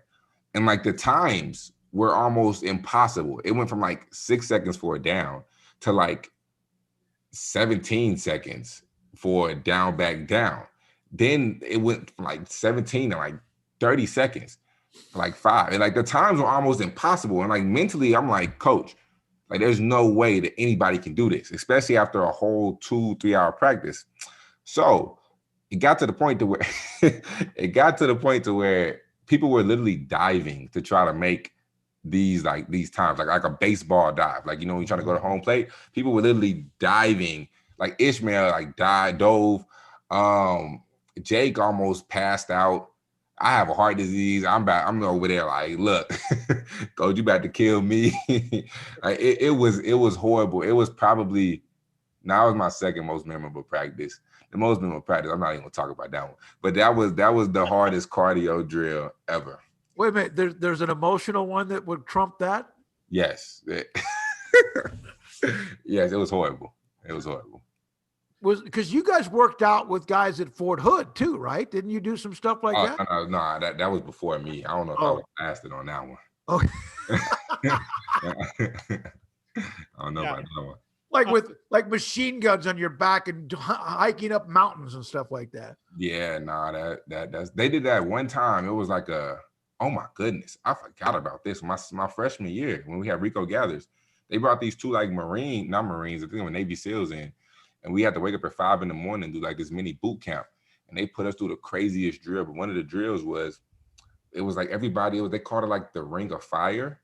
And you literally had to fight the dude in the middle of the ring. Like he would pick one person and they literally have to fight and square up with this guy, like with a Marine. And like the dude, I never seen this. Rico was sparring with this guy, and the guy was giving it to Rico. And you know, Rico's a big dude, and this guy's probably like 5'10", but he was giving it to Rico. And I'm like, Coach, look, whatever you do not put me in there. Like it was crazy. Like that. Now that was tough. That was tough. Yeah. Oh my God. I can almost see Rico's face in my mind. Yeah. Like, I can see it, like how he reacted to that. And you know, he's a big guy. So like his first instinct was to try to just get the guy and just throw him on the ground. No, the guy kept his distance, stayed away from him, and was just giving Rico the business. Hey, King, have you had any issues with the weather? Have you had any problems with your power, internet, whatever? No, I've been good. Other than the fact that I haven't left this house in about 3 days, yeah, I've been good. I mean, the streets are bad. Probably snowed in, probably about like 8 inches, probably. But other than that, I've been solid. No power outages. Knock on wood. Hopefully. Yeah, good luck. I don't know the name of the player, but UConn apparently got somebody back that's really, really good. That's kind of giving them a lift. Yeah. I know that we know who all the teams are that seem to be at that top level, but I always like to hit a national note with you or two. Have you watched them at all? UConn? Yeah. Yeah, no, dude who they got is James Bouknight, and James Bouknight he's elite. He's probably one of the better players in America. He's probably maybe lottery, no, probably for sure lottery pick next year. About a 6'5" guard, 2 guard, who can really play. He can really score the ball. Very athletic. He's very talented. That's one of my favorite players to watch. What'd you think about Michigan coming back? I mean, that's kind of maybe a good measuring stick for Baylor. Nah, Michigan is good. They're one of the teams who, frankly, I probably wouldn't want to play Michigan in the tournament, just because I think the one thing that Baylor would struggle with is when you play a team full, as Coach Tang calls, goons, a bunch of tough guys who are going to get into you and try to get you out your sets and just have the freedom to just go out there and play and just be super tough, and they can match the toughness that Baylor brings. Kind of like a Houston or a Michigan. Like teams like that, they might give Baylor a run for the money, but Michigan's a really good team. Juwan Howard is doing. He's a great coach. I didn't know how he was going to turn out, but he's one hell of a coach for real. Yeah, he's done a good job. He's got all that money, and he's coaching because he loves to coach and he's good at it. Yes. So as a player, you know what Jayden Johnson has done at Duke. He decided to opt out, whatever term you want to use. Some people think that he's just quitting on them. Yeah. Some think that it's legitimate. Coach K gave him his blessing. As someone who has been in a locker room, what are your thoughts on what I'm not trying to, we don't know, there may be something deeper than this, but just your thoughts as a player on this. I mean, so first I'll start by saying that I really don't know the specifics. I just know what I can kind of sort of, basically what I've been told. So that's all I'm speaking on. Me personally, I think that's soft. Like I just think as a man, that's just not something you do. Like I heard that he sat out he got benched 3 games in a row, got brought off the bench. Then he decided to leave. Don't know if that's the true story, but if that's what really happened, I think that's a soft move. As a man, I really had no respect for you in a sense like that because you're quitting on your team. That's something you don't do. I mean, Duke, they're not that good this year. Everybody knows that, but you just don't quit on your team. Like those are like your brothers. And that's one thing you never ever do. Like you never ever quit on the people who you go to war with, who you fight with. So I think that's a soft move. It's a cop out, and I think a lot of NBA scouts will do their due diligence and do their research. And if that's the case, if he really did quit, nobody's gonna want him in that locker room. I mean, that's just a bad look. So, I mean, I hope that's not what happened. But if that's what happened, he might be in for a rude awakening. It's easier to bring a guy like Grayson Allen in, even like, isn't it? Because like at least if Grayson Allen's on your team, like everybody else is gonna hate his guts, but you're not, because you know that he's gonna get in the other team's head. You know, if the guy quits, then you don't know if you can trust him. Yeah, I mean, I'd rather take a guy who is a little crazy, maybe considered a head case, but I know he's loyal, than a guy who can walk out on me at any moment. Like that's just not a good look. That's not being a true brother. And you know, me personally as a player, you can be gone, but don't ever talk to me again because you quit on me. So I'm not too fond of that. Do you think the NBA looks at his talent rather than that decision, though? The talent would trump that when it comes to a lottery pick? I mean, I think quite frankly, when you really look at his game, he really doesn't have a game. And I'm not just saying this because of what he did. Right. I've thought this for the longest. I mean, when you look at his game, he's very athletic. He's an athletic freak, 6'9", but he doesn't shoot the three, can't put the ball on the floor. I mean, he can defend multiple positions, but if you play the three, you have to at least be able to be a threat, especially the way the NBA is playing. If you're a four, I mean, they would like the fours to be a threat, put the ball on the floor. I don't know if he has a legitimate game enough to, be able to take it to the next level. He's an athletic freak. I'm sure that fit him in somewhere. But just me personally, I don't know if I would draft him because he doesn't have a game yet. I see that in the background. I know you got to go King McClure with us. You have books in the background. There's a book with Kobe. There's another one on the left side. There's a couple other.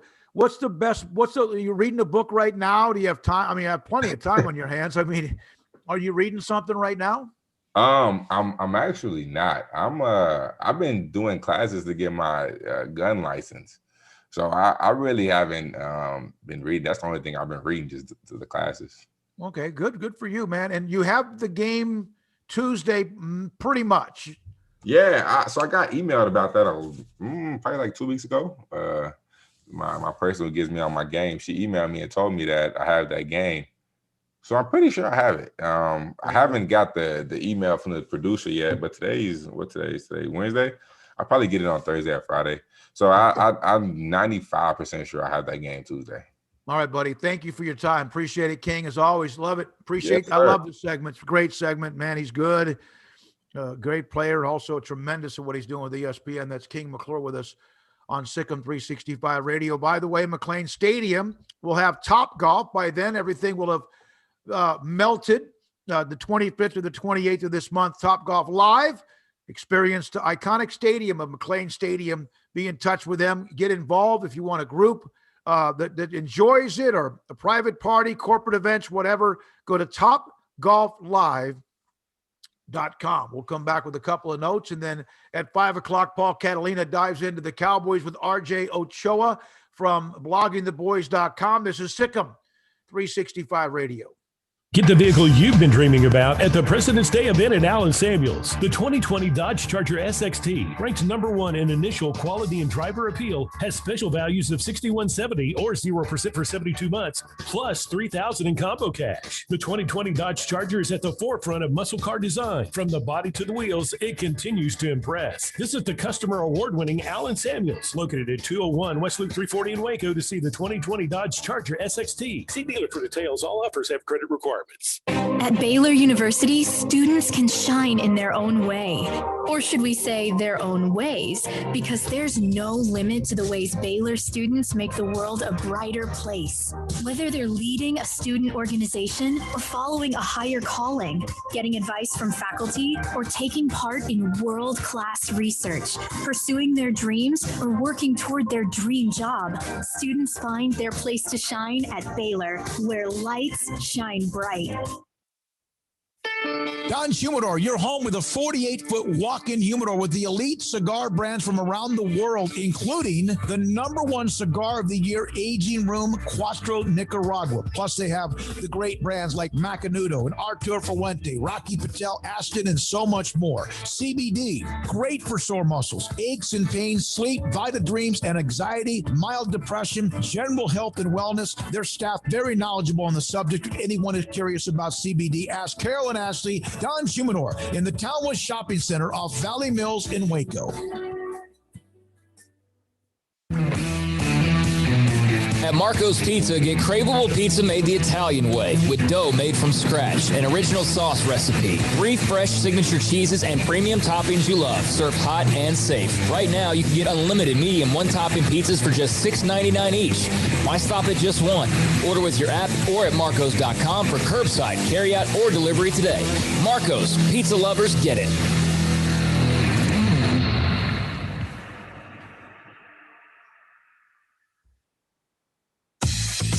Southwest Sports Medicine and Orthopedics, the team physician of Baylor Athletics. Our doctors specialize in the diagnosis and treatment of any and all sports-related injuries. Celebrating over a decade of service in Central Texas, our doctors are equipped to handle a wide range of issues, whether it's your foot or ankle, orthopedic spine care, your hand or wrist, knee and shoulder pain, or if you're in need of our arthritis or total joint clinic. Come see us at the new Baylor Scott and White Ted and Sue Getterman Sports and Orthopedic Center. Trusted doctors at Baylor Trust, Southwest Sports Medicine and Orthopedics. Our goal is to get you back in the game. Y'all listen up. Let me tell you something about group meals from Rudy's Barbecue. It's got all you need for all the folks you gotta feed, smoked meat, sides, and more. There's everything down to the tablecloth, just like the one that you see at the store. At a bridal shower, it's better than flowers. In a long distance meeting, it'll pass the hours. It'll feed all the cousins at a family function. It's better than potluck at a church luncheon. Next time you need to feed 10 or more, call and order a Rudy's group meal. Thanks a lot. Welcome back to SicEm365 Radio. The SicEm365 Radio app is sponsored by Alan Samuels Dodge Chrysler Jeep Ram Fiat in Waco, your friend in the car business at Loop 340 and east of 84. Come by. Let's be friends. All right, a little nugget or two here, and then Paul Catalina with RJ Ochoa to start the 5 o'clock hour. By the way, there's a lot of really great sponsors that we have that stick with us from April the 6th, our opening show, through all the various things we've dealt with, from where we were for months to the studio in early September to where we are even over the last few days at various locations. Armstrong Sims is running the mothership from a friend's house. Paul's at his house, and I'm at the condo. And Craig will be back with us perhaps tomorrow. But right now and then earlier today, Drake was able to do up tempo. He's been able to get that the last couple of nights. So we haven't missed a show, but other than maybe a couple of holidays, a couple of things we've had to deal with, but we try to bring you something every day. For Alan Samuels, Dodge Chrysler Jeep Ram Fiat, right now, the Ram, back Motor Trend Truck of the Year, built to serve you, perfect for whatever lifestyle calls for, including the new Ram 1500, the 2500, or the big, massive 3500. Top safety pick for trucks to be named in 2021. Here's what it has. Impressive towing capability, heavy-duty payload capacity, multi-function tailgate, blind spot monitoring, high-strength steel frame, adapt time cruise control, smoothest, most comfortable ride of any truck. J.D. Power's initial quality study, of course, best ranked, first domestic brand, ranked highest overall. All of that. Alan Samuels, Dodge Chrysler Jeep Ram Fiat on Loop 340 east of 84 in Waco. From Bernie Brown on the Twitter, on the text line. Thanks for the King interview. Thought the story he told about the sparring with the military was hilarious. King saying, "Coach, don't put me in there. Just caused me to lose it." And right now, Paul, one of the things, there's a couple of things I've seen on Twitter. People have included me in a couple of things like the cross-country skiing with the UIL because of the last few days. It's nice to have something to laugh about rather than be constantly just beat down with things. No, we get we get a lot of bad news. Look, we get a lot of bad news in years that don't have polar vortexes and pandemics. I mean, we get bad news all the time. It's always good to laugh, and so it's been. I'll tell you this. The staying in now has bothered me more than it did before, just because I don't want to go outside, but I want to go outside. I hate cold weather, so I need something to laugh. But I'm in this, I'm very confused about before, staying in didn't bother me because I just go outside. The weather's nice. Now I don't really want to go outside. I don't have a lot of winter clothes, Smokey. So it's not like I can stay out there for all that long. I'll tell you right now, and I'm one of the few, and I got something I want to read from D. Carter 299, his thoughts about when we mentioned earlier today about Rush from his perspective. I love this. I'd rather it not be this way because it shuts things down. And I mentioned earlier today, so I probably slept in longer today than I have, and I can't remember when. Got up, got a couple of things done, tried to set up a few things with just work. And I drove up and down Lakeshore. It's okay. And I said this earlier, I went to HEB. I didn't go because I needed anything specific. I got a couple of things we could cook, a couple of little knickknacks, whatever. I just needed to get out. I needed to get out and see, like, smell fresh air. I'm wearing this, whatever you call this, dry fit. I love cold weather. I don't want to have it long, but I wish we would have more of a seasonal change where it is fall to heavy winter for even a month, just to kind of kill things, kill the bugs. Yeah, it's beautiful. It's beautiful. I don't share your sentiment. I was fine with it snowing one day and then being gone. Like that. Yeah, I know. And it turns to slush. So we've had kind of and I'm not saying I want to have this. I wouldn't want this for 25 or 30 consecutive days. It's just, to me, nice to have a winter on occasion. And especially since we had just come back from Tampa, where it was chillier than normal down there, at least for when you want to go to Tampa. But you know what? It's going to thaw out. I bet it's probably done a little bit of that. The roads are so much better now than they were even a couple of days ago, because we've been able to put some grooves in areas. I saw where they shut down part of 19th Street. But most of the time, the problems with the driving is people who aren't paying attention, or in other cases, you having to worry about those who aren't paying attention. Yeah, that's, I mean, my confidence in driving on ice is very low, which is why I haven't done it, because I've never, I grew up in South Florida and I live here, so like my whole driving life has been in places that don't have ice, rarely. So I've never gotten a lot of practice on it. I also, like, the other thing is, like, even if I was confident about it, like, my other thing is, like, there are people who just have to go somewhere and they're going to do it and they don't know what they're doing. I remember one time, Jessica, who used to work at our station, she and I were going to she was in some boot camp at the time before and so I went with her a couple of times, and it was one of the frozen mornings, and we were on our way there, and there were cars just smacking into each other all over the place. And we're like, no, we're turning around because we're not going to get caught in this. So that's the last time I really drove on ice earnestly. All right, from D. Carter 299, then we break and come back with RJ Ochoa. You're talking about Rush. I had been told that I looked like Rush at the time 15 years ago or 20 years ago. At the time, I traveled a lot on business. I was overweight, wearing a suit, running through an airport to catch a flight. I got to the gate and was wiping sweat, waiting in line, when a young man came up to me and said, "I love your show. May I have your autograph?" I knew he thought I was Rush, so I said I'd be happy to. Proceeded to give him the biggest script Rush Limbaugh I could ever imagine.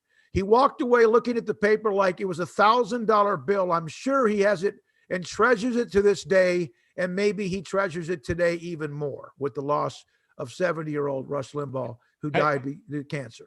You know what? My dad's best friend one time had a guy pay a kid $5 to ask him if he was Joe Morgan, and my dad said yes. Joe Morgan? Yeah. Then my dad walked out and sat in the car and goes, "This kid thought I was Joe Morgan." And he's like, and Harv's like, Pete. And he's like, "Oh my God." Yeah. That did not work. He signed an autograph as Joe Morgan, took a picture with a kid on a Polaroid. Which I'm sure the kid just turned around after my dad went to the bathroom and handed to Harv. Oh, I know.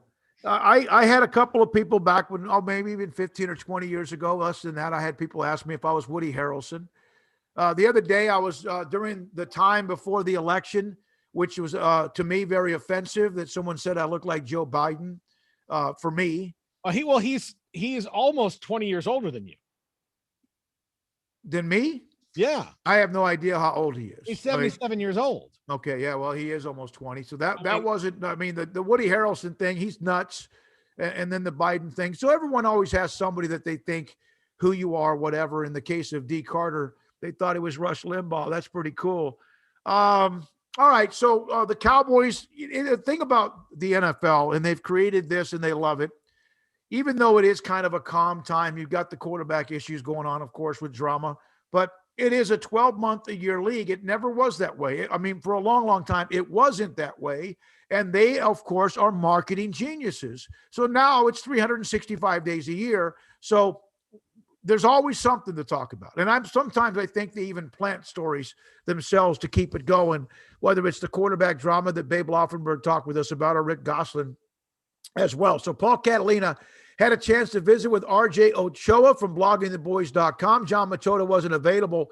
His internet or power is out. He's over at David Hellman's, who was on with us yesterday. And, of course, his power is where he's at, where Machota can't do anything from that place. So RJ Ochoa on the Cowboys next on SicEm365 Radio. Let Camille Johnson Realtors guide you seamlessly through the process of buying your dream home or selling your current one. Commercial, farm and ranch, or residential, Camille Johnson Realtors can smoothly and successfully lead you through any transaction. With a team of 28 experienced agents who are excited about serving you, Camille Johnson Realtors services the entire greater Waco area. If you're in the market to buy or sell, contact Camille Johnson Realtors, 104 Midway Center in Woodway, or find them online at www.camillejohnson.com. Camille Johnson Realtors, elegant, charming, warm. Welcome home. One size fits all. That may be all right for an adjustable belt or cheap sunglasses, but when it comes to your financials, no one wants a one-size-fits-all strategy. Ben Erlinson, your Edward Jones financial advisor, knows that his most important goals are yours. That's why he takes the time to understand your needs, knowing you. That's how Edward Jones makes sense of investing. Ben Erlinson, 100 North 6th Street in Waco, 254-759-8533. Edward Jones, member SIPC. From the first workout to the last practice, sports is an incredible and rewarding challenge. Hi, this is Dan Ingham with the First National Bank of Central Texas, and we're proud to support each athlete, every parent, and our educators. From families, small businesses, to the biggest industry, we're here to help. With remarkable products like our free First mobile app, we've got banking ideas that fuel big dreams. That's the First National Bank of Central Texas. Familiar faces making local decisions. Member FDIC, equal housing lender.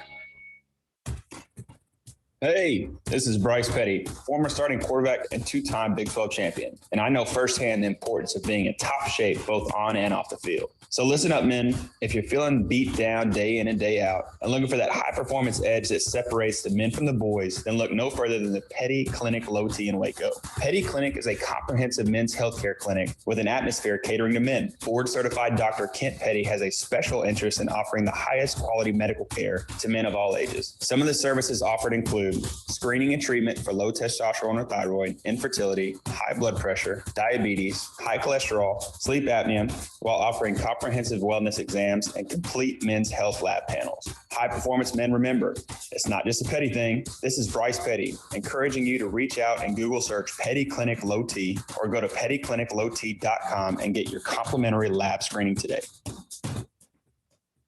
With so many companies and policies out there, it gets so confusing shopping for insurance, and I never know if I'm getting the policy that's right for me. Luckily, I met the team at the Niche Group Insurance Agency. With the Niche Group, you can go to one company and get access to coverage options from many insurance carriers, and you get to speak to a real person about your specific coverage needs. With the Niche Group, I know I'm getting the right coverage at the right price. If you need insurance, talk to the experts at the Niche Group at 1-800-258-8302. At Ideal MRI, we feel blessed to be part of the Waco community. We're a small family business here in Central Texas. At times like this, the cost of healthcare has never been more important. And unfortunately, significant illnesses and injuries still occur. And that's why Ideal MRI is open and here to serve you through this difficult time. So if you need an MRI, ask your doctor about Ideal MRI. You can schedule online in minutes at idealmri.com or call 833-IDEAL-MRI.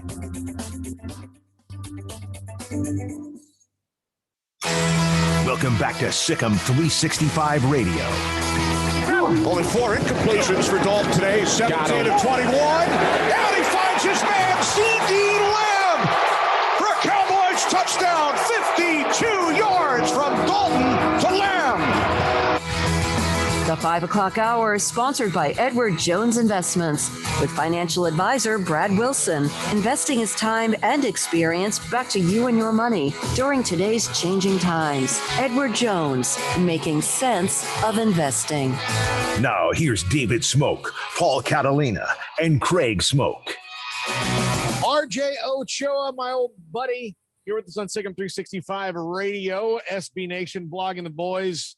And he's down in the RGV. So you're just getting cold weather, unlike the polar vortex, snowpocalypse, frozen hellscape the rest of Texas is living in. Yeah, that's right, Paul. First of all, very good to be with you. I miss being kind of, elbow to elbow with you in the press box at AT&T Stadium, but this is a nice sort of second place to that. Yeah, born and raised in the Rio Grande Valley, and when it gets below 60 here, the big jackets come out. So, people are kind of used to overreacting in that sense, and we're certainly hoping and praying for the best for all of our friends up north like you. But yeah, it's just cold. We've had tiny little power flickers, but thank God everything is good on our end. My dog does not like the walks all too much, though. That's the one kind of downfall here. Yeah, I'll tell you this. My dog and I aren't doing walks because I don't want to fall down. That would not be good. Then we're not getting home, if I fall down and hurt myself. He does not like he didn't mind the snow when it wasn't packed in, but now that it's all frozen over, he's like, what is this? He doesn't like it at all. He's anti this weather, as I think we all are. That's why we live in Texas, so we don't have to put up with it. But I want to talk about Cowboys with you, as we always do. This Dak Prescott situation, we've done this before for our, respective podcasts or whatever. And for the longest time, I was of the thought of well, there's no way that this won't get done. They'll eventually get there. But we're in a time frame right now, RJ, where it kind of looks like it may not. And I think we have to start, at least as a thought exercise, or at least preparing ourselves for the fact that this could get kind of strange. Yeah, so I think that you exemplified my thought process completely in that you ever have a buddy that's he has this ridiculous celebrity crush or whatever, and he's like, oh yeah, one day, and you're like, no way, it's possible in the sense that literally anything is possible, but it's not extremely practical. And that's how I always felt. I always felt okay, yeah, it's certainly possible that this wouldn't get done, but it's never going to happen. And I'm with you. I'm certainly starting to believe more and more, almost daily, that it might head that way. I don't put anything into the hype video. I don't know what your thoughts were there, but that has nothing to do with my sort of doubt anymore. And I think the reason that I maybe feel more so in this direction than I recently have has to do with the Russell Wilson rumors. And not that I think that Russell Wilson is destined to be a Cowboy or anything, but I think that there's a lot here, and I imagine you'll agree to narrative. And because in a similar way, I think a year ago, there were more people divided on this subject, right? There were the pay Dak people and the Dak sucks people. And I do think that now the consensus is the Cowboys have botched this. Pay Dak, they have screwed this up, whatever. And so they've kind of painted themselves into a corner where if they don't, if they pay him, they're going to look like putzes, right? That just, bent the knee, whatever. And so they have to find a way to win because that's who the Cowboys are. And the only way to win is to improve from Dak Prescott. And the only way to improve, at least in current moment, is somebody like Russell Wilson. And so I think that path didn't seem to be there before. And so the path being there just in general, I think is something that has me thinking, yeah, it's actually possible that they might be dumb enough to pull this off. So, and I think it also has created maybe a bit of an identity crisis with who the Cowboys are, because when you think about what they thought they were going into 2020, they thought they were a Super Bowl contender. That's what Mike McCarthy was brought in to do, was to get them over the hump and make them into a contender to at least advance in the playoffs. Well, whatever reasons that you want to give for it, the pandemic, all that. So you can throw all that out the window. The bottom line was this was a bad team last year, and they were good on offense for stretches. And so you think that's not a big problem, but they were so bad on defense. It's got to make you think that they're not that close to being a championship team because they've got, or as close as they think, because they've got a lot of holes on defense. They got things they got to fix. So if you're not going to pay Dak, or you're going to pay Dak and then think you're going to get free agents to fill those gaps, I don't know if they're really in a position if you're going to get a guy who's ring chasing, maybe like Patrick Peterson or JJ Watt. You're not going to get those guys because when you look at it realistically, outside of being the Dallas Cowboys and America's team, you're kind of a bit of ways away. Yeah, and I think the Mike McCarthy hire, to your point, was really this, we're one step away, right? We need Mike McCarthy to kind of be the Nas on this vehicle. And so if you let Dak go and you don't trade for Russell Wilson, you settle for whatever. I mean, this year's version of Andy Dalton, even if you draft somebody, whatever the case may be, now you have these like conflicting ideologies, right? You ever order like, no free ads here, but the home meals that come and it's like, hey, Paul, here's your ingredients, cook them or whatever. And you start and it's terrible. And you're like, this is never going to work. And you're like, I've got some asparagus in the fridge anyway. I'll just throw that in here. And you kind of end up with this weird like mix of a meal. That's what that would be like, right? Like they started off like full intending to make like chicken Parmesan, but then they had to throw some like corn on the cob, into the meal. And like, that's good, but it just doesn't work.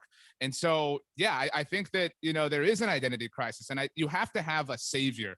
I don't know if I've ever told you this, but we share an affinity for film and television. My favorite movie is Back to the Future. Okay, and so was it Eric Stoltz that was originally cast to play Marty McFly, right?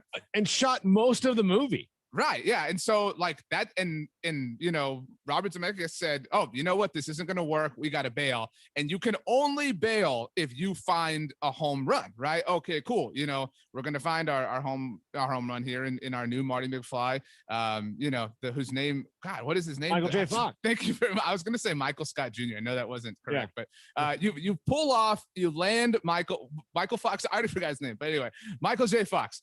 And it works out, but there's no like Michael J. Fox waiting. You know what I mean? Even if Dak Prescott is Eric Stoltz, which might be a bit harsh on him, you have to find it. And until you do live in this identity crisis where you're this, this team that, has a bunch of films in the past, like Roger Rabbit, that really didn't do anything for you. I don't know if that came out before or after Back to the Future, but you get the after. But I think the analogy still sits and still stands. Yeah, exactly. But no, what's kind of interesting to me, you brought up Russell Wilson, and Russell Wilson provides at least, like if the Cowboys are gonna move on from Dak, if there was that kind of swap, I think you could wrap your head around, okay, look, they decided that Dak's not the guy. Russell Wilson's proven. Nobody's gonna begrudge that move. Like the offense fits him well, like all that. He would be great in that offense with those playmakers. Like it would be. There's no doubt in my mind that Russell Wilson would excel there. Now, granted, he's older and all that stuff, but that would make sense. Plus he's already got a contract, and extending him out probably wouldn't be as hard if you wanted to do that after a couple of years. All those things, but even still, it just begs the question of why even get to this point? Like, why even do that? And because it's not like Dak wants to be anywhere else. I mean, where does he want to be? He wants to be in Dallas. This should have worked out by now. And I wish that just one day everybody would just kind of like take the true serum and be like, well, it was this one little thing that I just couldn't get over.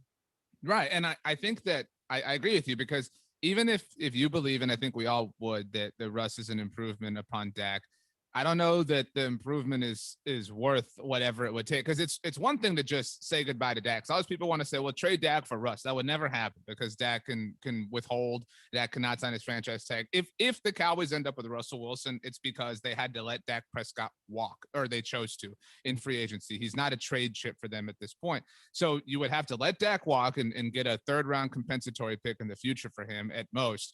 And you would have to give up whatever the assets would be in order to acquire Russell Wilson. You mentioned the offensive playmakers, maybe Michael Gallup's part of that. I mean, whatever. But so I certainly believe that Russell Wilson's better than Dak. I don't know that I believe he's that much better, to the point that you're saying, like, just stick with what you've got. There's, this isn't Eric Stoltz. This is a really awesome quarterback here. And that's why I think, and that's what, I kind of go back to the narrative of it all, because there's no way that the Cowboys can win in the court of public opinion here, because if they cave and pay him, which they should, and every other team has done, they look weak. And I think when teams pay their quarterbacks ahead of time, they don't look weak. They look smart. They look visionary. They look like they're planning for the future. Whereas this has been one of the main NFL stories now for 3 off seasons in a row.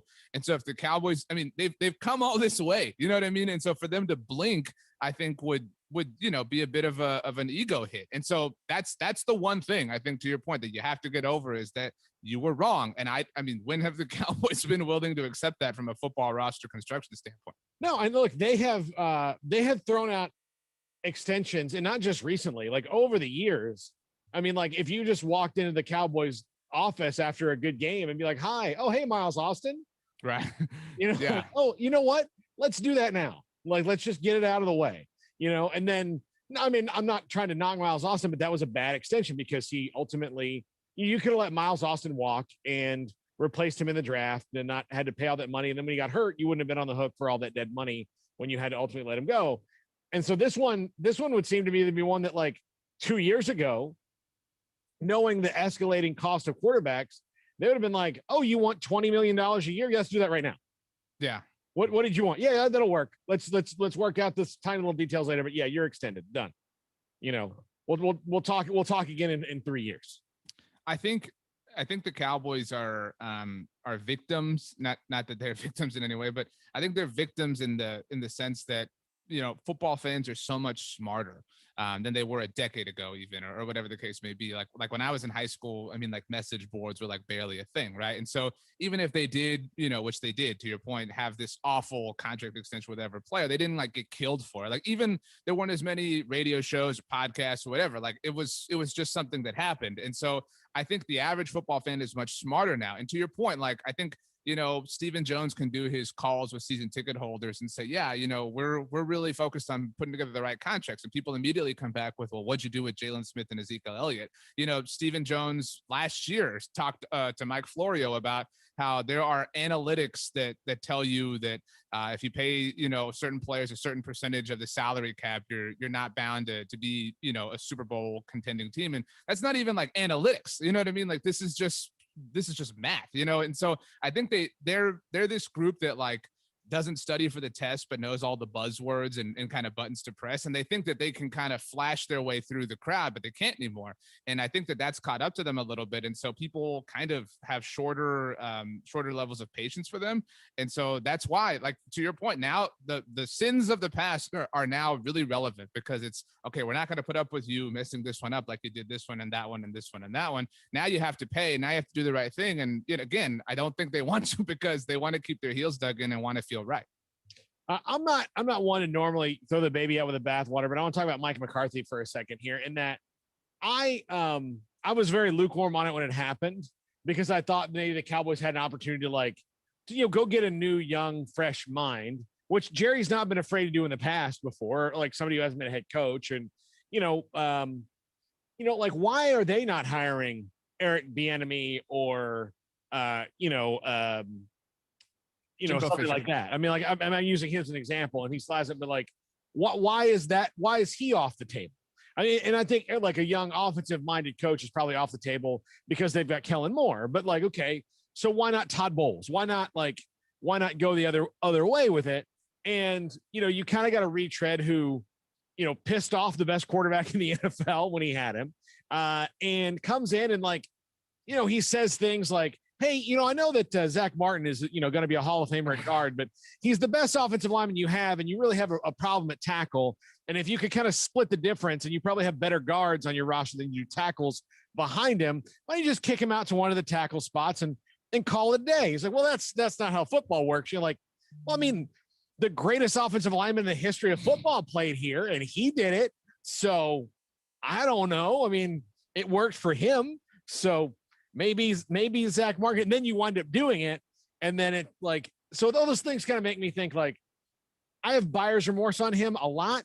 And like you said, no Michael J. Fox is going to come in and replace the Eric Stoltz of Mike McCarthy or whatever. But I do think that this is going to keep them in a rut a little bit.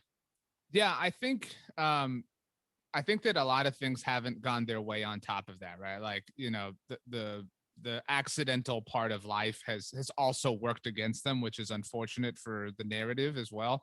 And I think some of that is self-induced. Mike McCarthy coming out touting himself as like analytics god and saying, that he, watched every snap of the 2019 season. And I know he's been killed for this as well, but when he said his introductory press conference, well, I didn't actually do that. I just said that to get the job.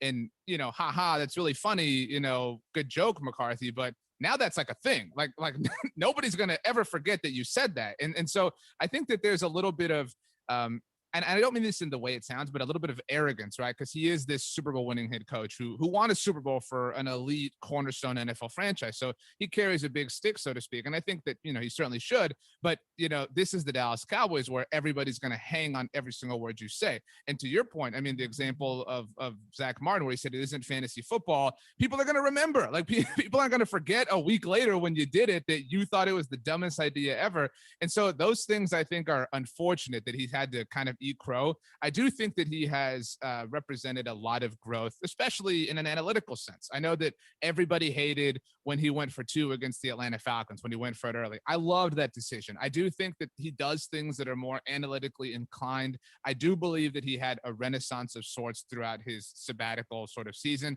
To the degree that, he became a different coach, I don't know, but I certainly believe he changed. I agree with you. And I think people hear your archetype, right? Like, go get the young hotshot, and they think like, well, I don't want to go get this 30-year-old or whatever. It doesn't have to be somebody like that. I would, point to your own backyard. Matt Rule was somebody that made a lot of sense. He was a forward-thinking guy, different, obviously a lot of college-based concepts, and I think people are really excited about the future of the Carolina Panthers under his rule. No, I'm sure I'm the first person to ever make that joke. But the idea, again, here is just that it's dripping in arrogance, and that he was really the only interview that they conducted. And, they kind of shot their shot. And so, yeah, I mean, I don't know that I think they'll be in a rut. I think this either it ends in spectacular fashion or it ends in terrible fashion. It's truly a prize pack, and you have to open it up and see what you get after a couple of years. And I do think I hate to use real life as football data points, but Mike McCarthy had a hell of a year, I think, personally. And I mean, I don't know him personally, but obviously the pandemic, obviously, the Cowboys coaching staff lost Marcus Paul. He also lost Kevin Green, who worked on his staff. He also lost Ted Thompson. I mean, he has lost a number of personal friends throughout the last few months, last year, if you want to call it that. And so that's a hard thing to go through. And I'm willing to give the guy another chance in a football sense because he lost his quarterback as well on the field. I mean, there's a lot that went against him. It's just been tough. But to that point, like I said, he hasn't made it easier on himself in certain instances, which is why I think it's fair to go at him in a couple of ways. Yeah, there's a lot of pressure on Dan Quinn. I mean, a lot of it to help Mike McCarthy. Yeah, and again, I'm not saying like I have buyer's remorse on it now, but I'm not one who's like, we got to fire him right now, right? Because again, like he wasn't as bad as it could have been. This wasn't this. Was it Steve Keim? Who was not Steve Keim? Steve Wilkes in Arizona. Steve Wilkes, where it's like, oh man, like you just got to move on. Just go. It didn't work. Just move. Just go. So you don't want to be the Browns. But the last thing I'll ask you about Dan Quinn and the way that it fits. Like they've got players that fit that scheme, that do, but they also have a tremendous number of gaps on the defense. I think to think that Dan Quinn is going to make them good enough to be a serious contender in years is unfair to Dan Quinn. Mm-hmm. Yeah, I mean, I agree. Yeah. And I think the biggest unfair variable to Dan Quinn is if they say, okay, Dan Quinn, here's, and we'll see how free agency goes and whatnot, but, we brought Chidobe Awuzie back. Here you go. We brought Gerald McCoy back. Here you go. Like, I mean, the Cowboys think like just because they go get somebody who was around the Legion of Boom that they can recreate that. And it's, part of the reason the Legion of Boom was what it was is because they had these awesome players and you have to go out and get them. You can't just, kind of rest on your laurels anymore and think that your 6th round safety. I love Donovan Wilson fighting Texas Aggies forever, but you can't just rely on that and think you're going to get by. That hasn't worked for 20 years. You have to find a way to finally go out. And if you want to give Dan Quinn and subsequently Mike McCarthy a true shake at all of this, you have to give them elite talent. And then, but see, like that's the frustrating part because then, you say that to the Cowboys, they say, well, Dak Prescott wants to take up all this part of the pie.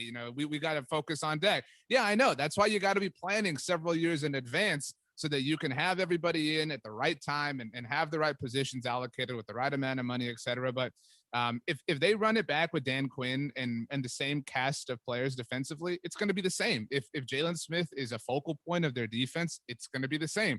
They have to accept a lot of the transgressions that they have had from the past, and they have to give Dan Quinn, I think, a fair opportunity. And in order to do so, they have to give him legitimate talent. They have to be active in the first wave of free agency and not just expect you know, that they're going to find all the really proper bargain bin people. That this isn't, to stay topical to the region, fixer upper, right? Like this isn't go buy a new house. Like it's totally okay. Get a new house and new appliances and a big backyard and a new neighborhood and get a new car while you're at it. Like quit just trying to make the old thing happen. And I think if they do that, that's most fair to Dan Quinn, most fair to Mike McCarthy. It's most fair to Dak Prescott. And while I'm at it, it's most fair to Paul Catalina.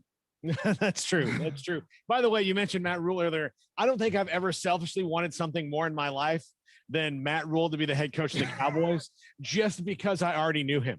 Like it was just one of those things. Like it would have been great for me, not only professionally, but personally, but it just all would have been great.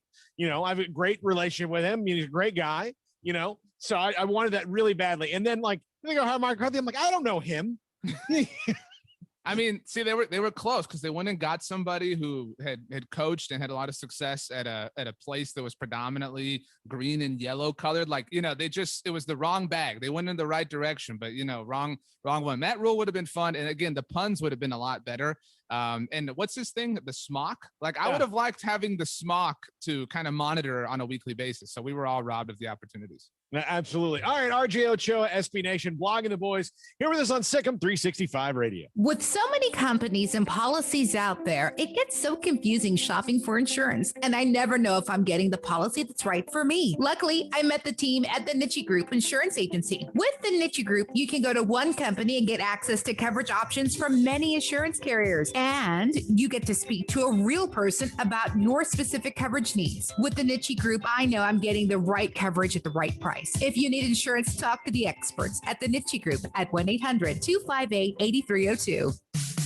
In the market for a quality metal building? Since 1943, Pioneer Steel and Pipe has helped Central Texas residential and commercial customers with metal building design, panel options, building components, and trim options. Pioneer Steel and Pipe's residential line is energy efficient, offers low maintenance, reduces insurance payments, is impact resistant, and carries up to a 45-year limited warranty. In addition, they can also help you find a metal building contractor for your project. Pioneer Steel and Pipe with locations in Waco and Bryan and at pioneerboys.com.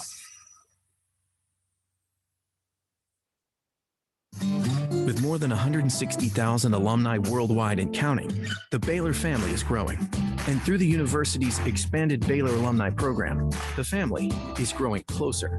With hundreds of local volunteers planning events in cities and towns around the country, you can gather with fellow Bears no matter where you are. So get connected, get something started, get involved, and make plans to get together with Baylor alumni. Visit us at baylor.edu/alumni. Riverbend Liquor and Wine has their easy-to-access drive-thru open and convenient and clean in-store location on the corner of Lakeshore Drive and North 19th Street in Waco. Riverbend Liquor has the best and most extensive variety of craft beer selections in Waco, and Balcones whiskey, including single malt, pot still, baby blue, rye, brimstone, and the all-new lineage in stock. Riverbend Liquor and Wine, family-owned and operated, and a hidden gem in Waco on Lakeshore Drive and 19th Street. And find out more on Facebook and Instagram.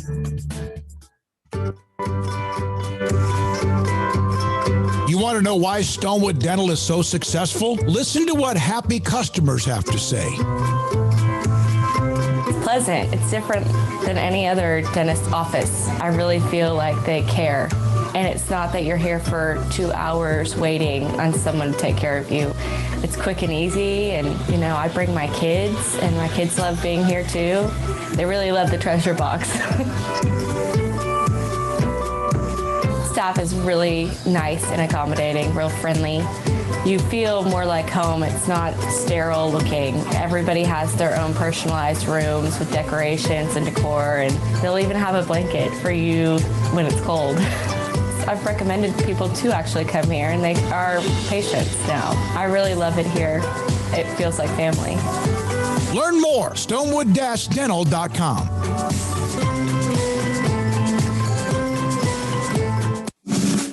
Car has the trucks, man. They have the one for you. Crew cab, short or long bed, silver, black or blue. Texas size selection, great prices too. Richard Carr, he has the truck for you.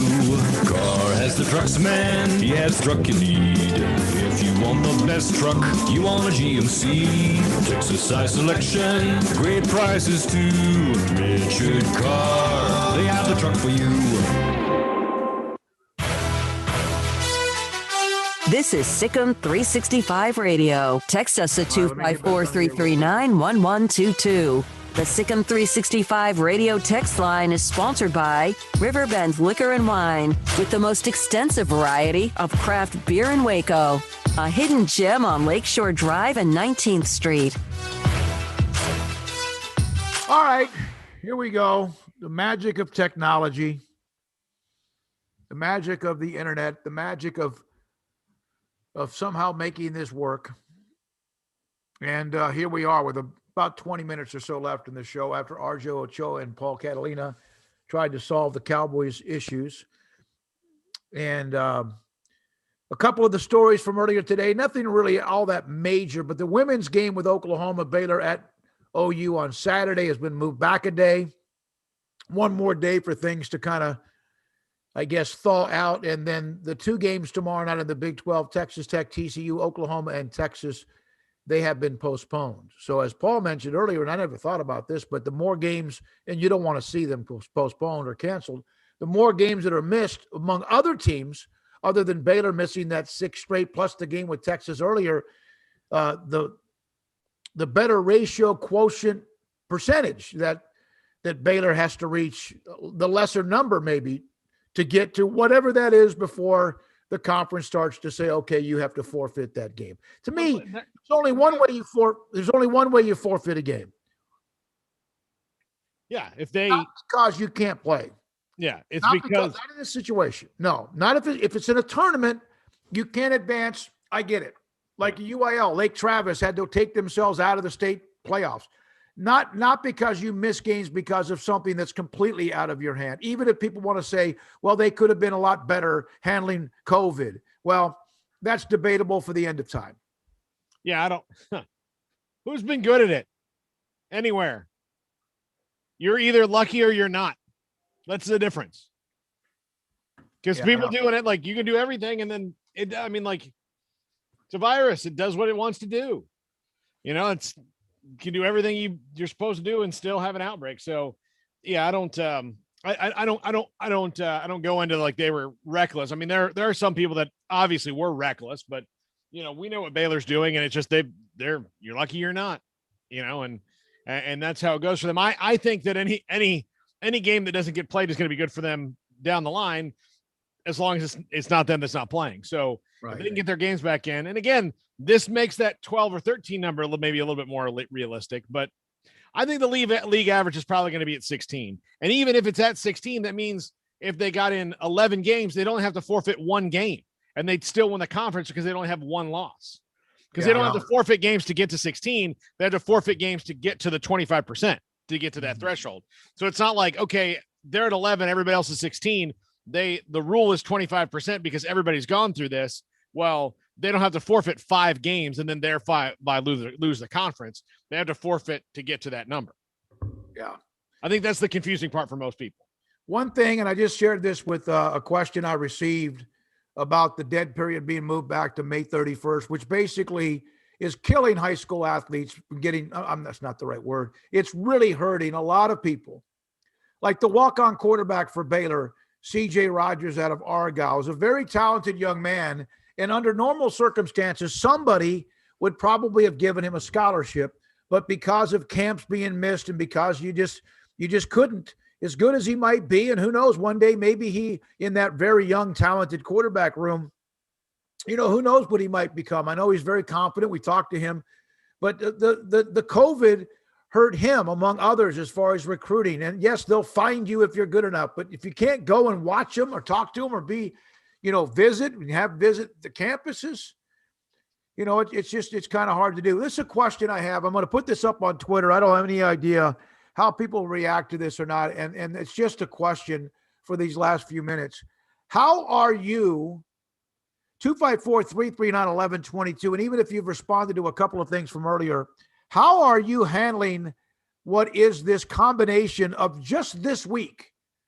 If you live in Texas or in a place where you have been iced in, lost power, lost internet, lost cell service because you can't keep your phone charged, lost cable, lost all the above, lost the ability, again, I've gone out You're not. It would take an absolute blizzard to keep me from going out a little bit just to get some fresh air. That's who I am. Not being reckless. I just had to get out. A couple of different times, even if it was to go to the corner store, which is like 0.8 miles away. How are you handling this right now? Are you having fun with it? Are you kind of like, hey, I get to do things I didn't get to do? How are you mentally handling this latest change in what we can do, at least in the area which is not normally used to ice and snow the way it is right now in Texas?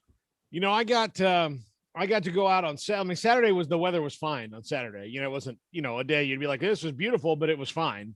You could drive around and go places. So I got it on Saturday, and that was kind of like, if I hadn't got to do that, if it had been Thursday to now, like I would have been like, oh my God, but I see the end in sight for Friday. And so that's why it's not kind of cracked me yet. Because if this was like, if they had said this is going to be like another week like this, like as long as the ends in sight's on Friday, and like, even if my power goes off again, like my power goes off and, Friday or Saturday, it's in the 60s, and that's not so bad. I can deal with that, but like the power being off, and, Monday was a really rough day. I mean, it was a really, really rough day because I hadn't slept, the rolling, like even was rolling the first 4 hours of the rolling blackouts, it would come on and turn on, off, on, like, I couldn't sleep. I have sleep apnea. I have a machine that like turns on and off. And believe me, when the power goes off, I wake up, and some people could sleep right through the power coming on and going off if you sleep in a dark house. I was crabby on Monday, Smokey. I was not happy, then got a great night's sleep on Monday night. And then I've been fine since then. So, yeah. All right. I just put that up. I have no idea how most people react to it, but I'm one that needs to be able to get up and go do things, even if it's just to go down to the corner to get a bag of ice, which is kind of, actually, I thought about this late last night. What's important to have right now? It's a bag of ice. Well, yeah, if your ice maker's not working, if you're, well, you don't trust, there's always the concern at some point, then there was a bunch of crap last night that went around the afternoons or whatever about the boil ban and all that. But, which, because, again, if somebody says it, and it doesn't mean that someone who says it isn't reliable. It's just, you heard it from.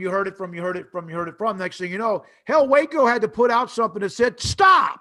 It's not true, and they weren't the only city, but a bag of ice, because if you, at some point, the water is somewhat contaminated, which it's not, but if it is, you'd have a bag of ice if you still have power. But a deep freeze, which is usually minus, I got a question for you, and I don't know the answer to this.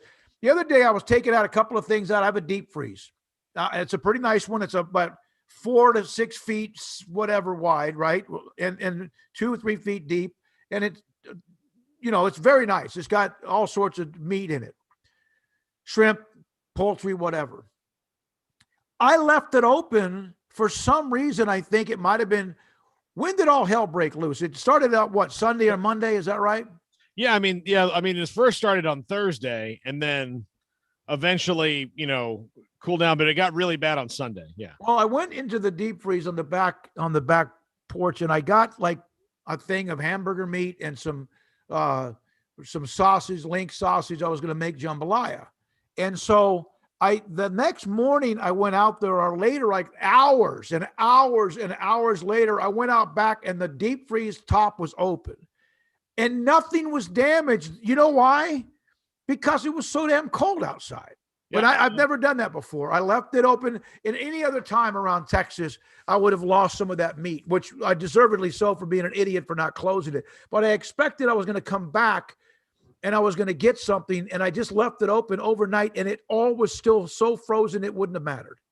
All the stuff in my freezer, like I didn't open my freezer on Monday, so it wasn't gonna.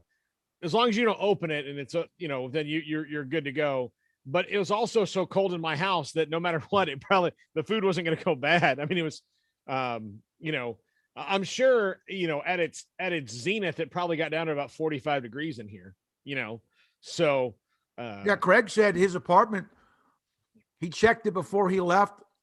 He came over here. It was 47 degrees. Yeah. So yeah, it was because it was 50 when I walked out the door on Monday, and that was, there's sometimes smoking in a hotel room that I've set the AC down to 50 because it's so dang hot outside. But can you go to 50? I've got it down to 58, I think. Yeah, I think that otherwise, can you imagine? Yeah, and I like if there's a hotel room, I want it to be as low as it could possibly be. You and I have had the worst luck for a long time where we did. A hotel room and the air conditioning was Kansas City, and then it was the one in Oxnard was funny where our air conditioning wasn't working at all. It was hotter, and like the only place in Oxnard in the whole building that we could have been that was hot was that particular hotel room, and because it's not hot there at all. I mean, it's 72 outside, but we couldn't open the door, and you can't leave it open all night because people walking through the courtyard and talking and stuff. So this is my favorite Smokey fix the bill story is they said, okay, well, we'll put you in a 2 different rooms that we don't have a single left, but we'll change that on the bill. And you're like, what do you mean you'll change that on the bill? No, we're not paying for 2 rooms. Your room. Yeah, they were going to stick us in 2 different rooms to make up for the fact that our original room had no air conditioning. Then we had that Kansas City issue. I think we had the same problem. We went on a stretch there. And then, of course, you put us in the Crips and the Bloods in Oxnard, and it was usually cool enough where you could leave the windows open. But in that place, you never would want to leave the windows open because the only thing that would be cold would be you in a morgue. That neighborhood was not that bad. It was not bad at all. It was nothing compared to Atlanta. Brian Etheridge. God, I like Brian so much. Ashley Colt, the greatness of began SicEm365. I was out in shorts and a huge jacket. I have not gone out anywhere in the last 3 or 4 days in shorts. I've had some sort of warm-ups. Got a couple in Nebraska, long pants, and I'm not going out there. Although I just walked to the dumpster just around the corner to where the trash is. And I was wearing just what I'm wearing right now, just straight up. It felt good. Now I wouldn't want to stay out there very long, but it felt like now it's to the point where I could, I think it, 28 right now. Yeah, probably about 28. Let me see what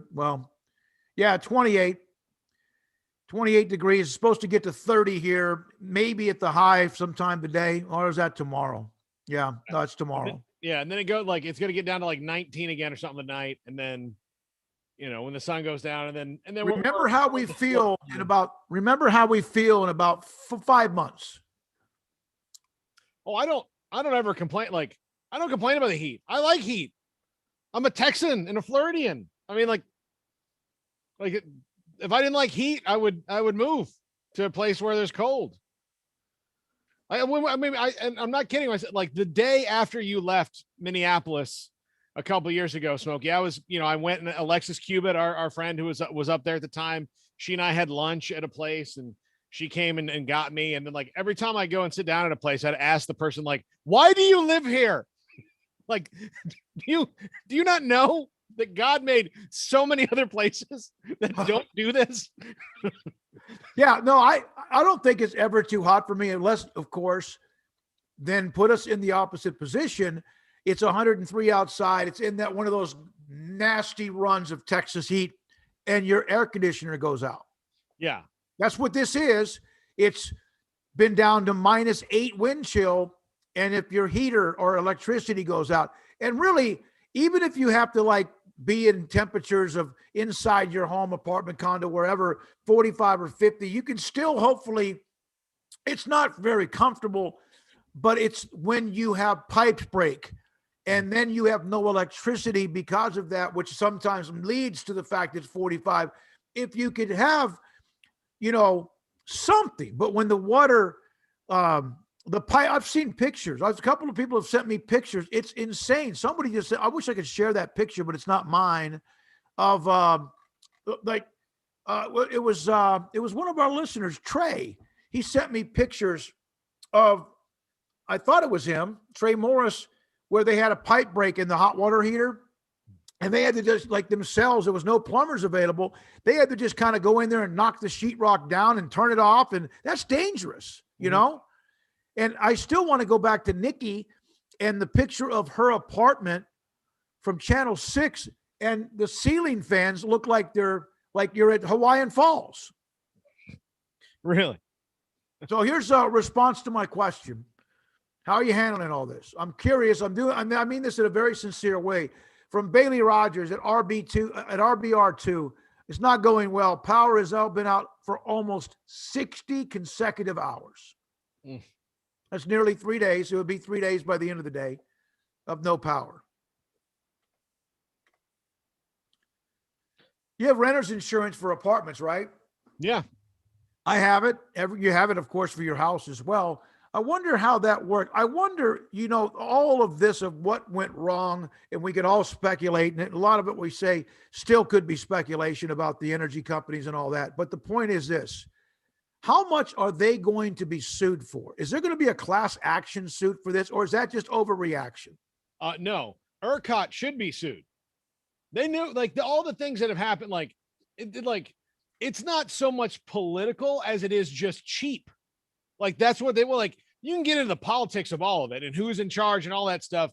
Look, everybody screwed up in Texas on this, and everybody, Greg Abbott can say, we're going to open an investigation. It's not like his ass didn't know too that these things were going on. I mean, they knew, and they just hoped. And that's what happened in New Orleans with Katrina. You knew, everybody told them the levee's going to break if this happens. Yeah. That hardly happens. Well, when it does, you're going to have to spend a lot of money. They knew that they didn't spend enough money on the wind turbines to make sure they didn't freeze. They didn't spend enough money on, the grid to make sure it was updated. So whether it's natural gas or coal, or whatever, it didn't go down as well. They knew all that stuff because they just said it doesn't really happen. We're not going to spend the money on it. And now you're going to get sued. You have insurance. You have, rebuilding the grid. You're going to get investigated. It's not worth it to cheap out on the front end. It's not.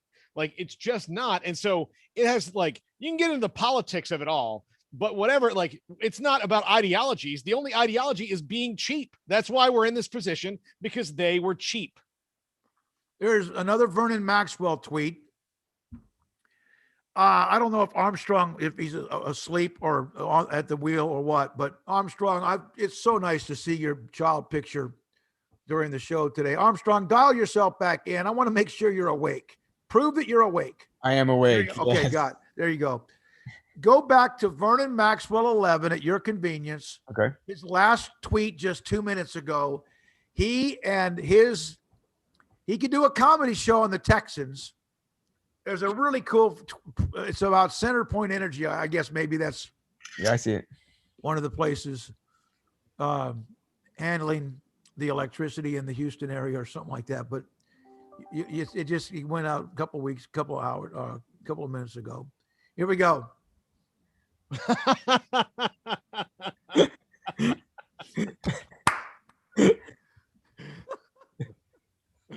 Oh man, I love it. He is destroying the Texans. And they don't need any help. Oh, Armstrong, that's great. Thank you. Yeah, you don't need any help. Yeah, Houston has, I think the majority of it, half of the outages in the state are all in Houston. Really? Yeah. I mean, they've got 1 million people without power. Here's a David Brooks, D. Bryce 96 on the question, how you handling all this. There's a GIF, whatever you call it. It looks like it might be from Friends. I don't know. Maybe it's whatever that other show is. Serenity Now. He's like that's take me. Seinfeld. Yeah, same thing. Seinfeld. Yeah. Yeah. Yeah, you're gonna have to. It is. You're gonna have to maybe say Serenity Now. Now, yeah, I see it. Yeah, sure. All right. Now this is. I'm going to sue Sam Houston State's fan page.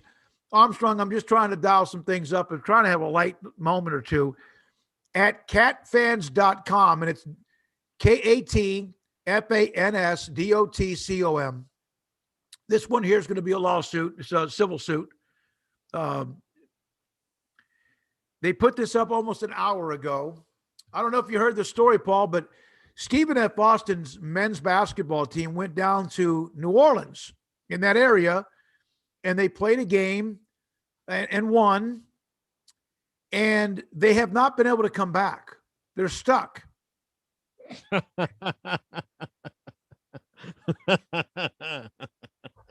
So Caleb Beams, who works at Channel 9 in Lufkin, where I started back in 1981, he did a report about, they're stuck in New Orleans. I don't know why you're laughing here. But so catfans.com got a hold of it, and now saying that they're going to go rescue the SFA men's basketball team. Girl Friday put the laughing emojis up. Not funny, Paula, at all. But it is. That's funny as hell right there. City of Nacogdoches, of course, they changed that, put the SFA logo, trying to get them a snow plow that looks like it might be smaller than any car you've ever seen. Yeah. Hey, Smokey, I wanted to talk today on the show before we go. I sent you an article earlier today about Dan Mullen. And yeah, go ahead. Yeah. And so, look, Dan Mullen's antics this year, well documented, and I'm not here to adjudicate that and talk noise about the Gator coach, but he brought up an interesting point because his name got thrown around for some NFL jobs, and he said he didn't interview for any and all that. I'm sure but your name, nobody stops their name from being out there. Like, it's only beneficial.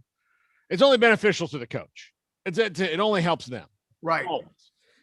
But he did say that, look, he's looking at everything because, the transfer portal and the way that the coaches have to constantly re-recruit their own players, and name, image, and likeness is going to be coming down the pipeline, that it's going to make it harder for college coaches. Yeah, there's Dan Mullen,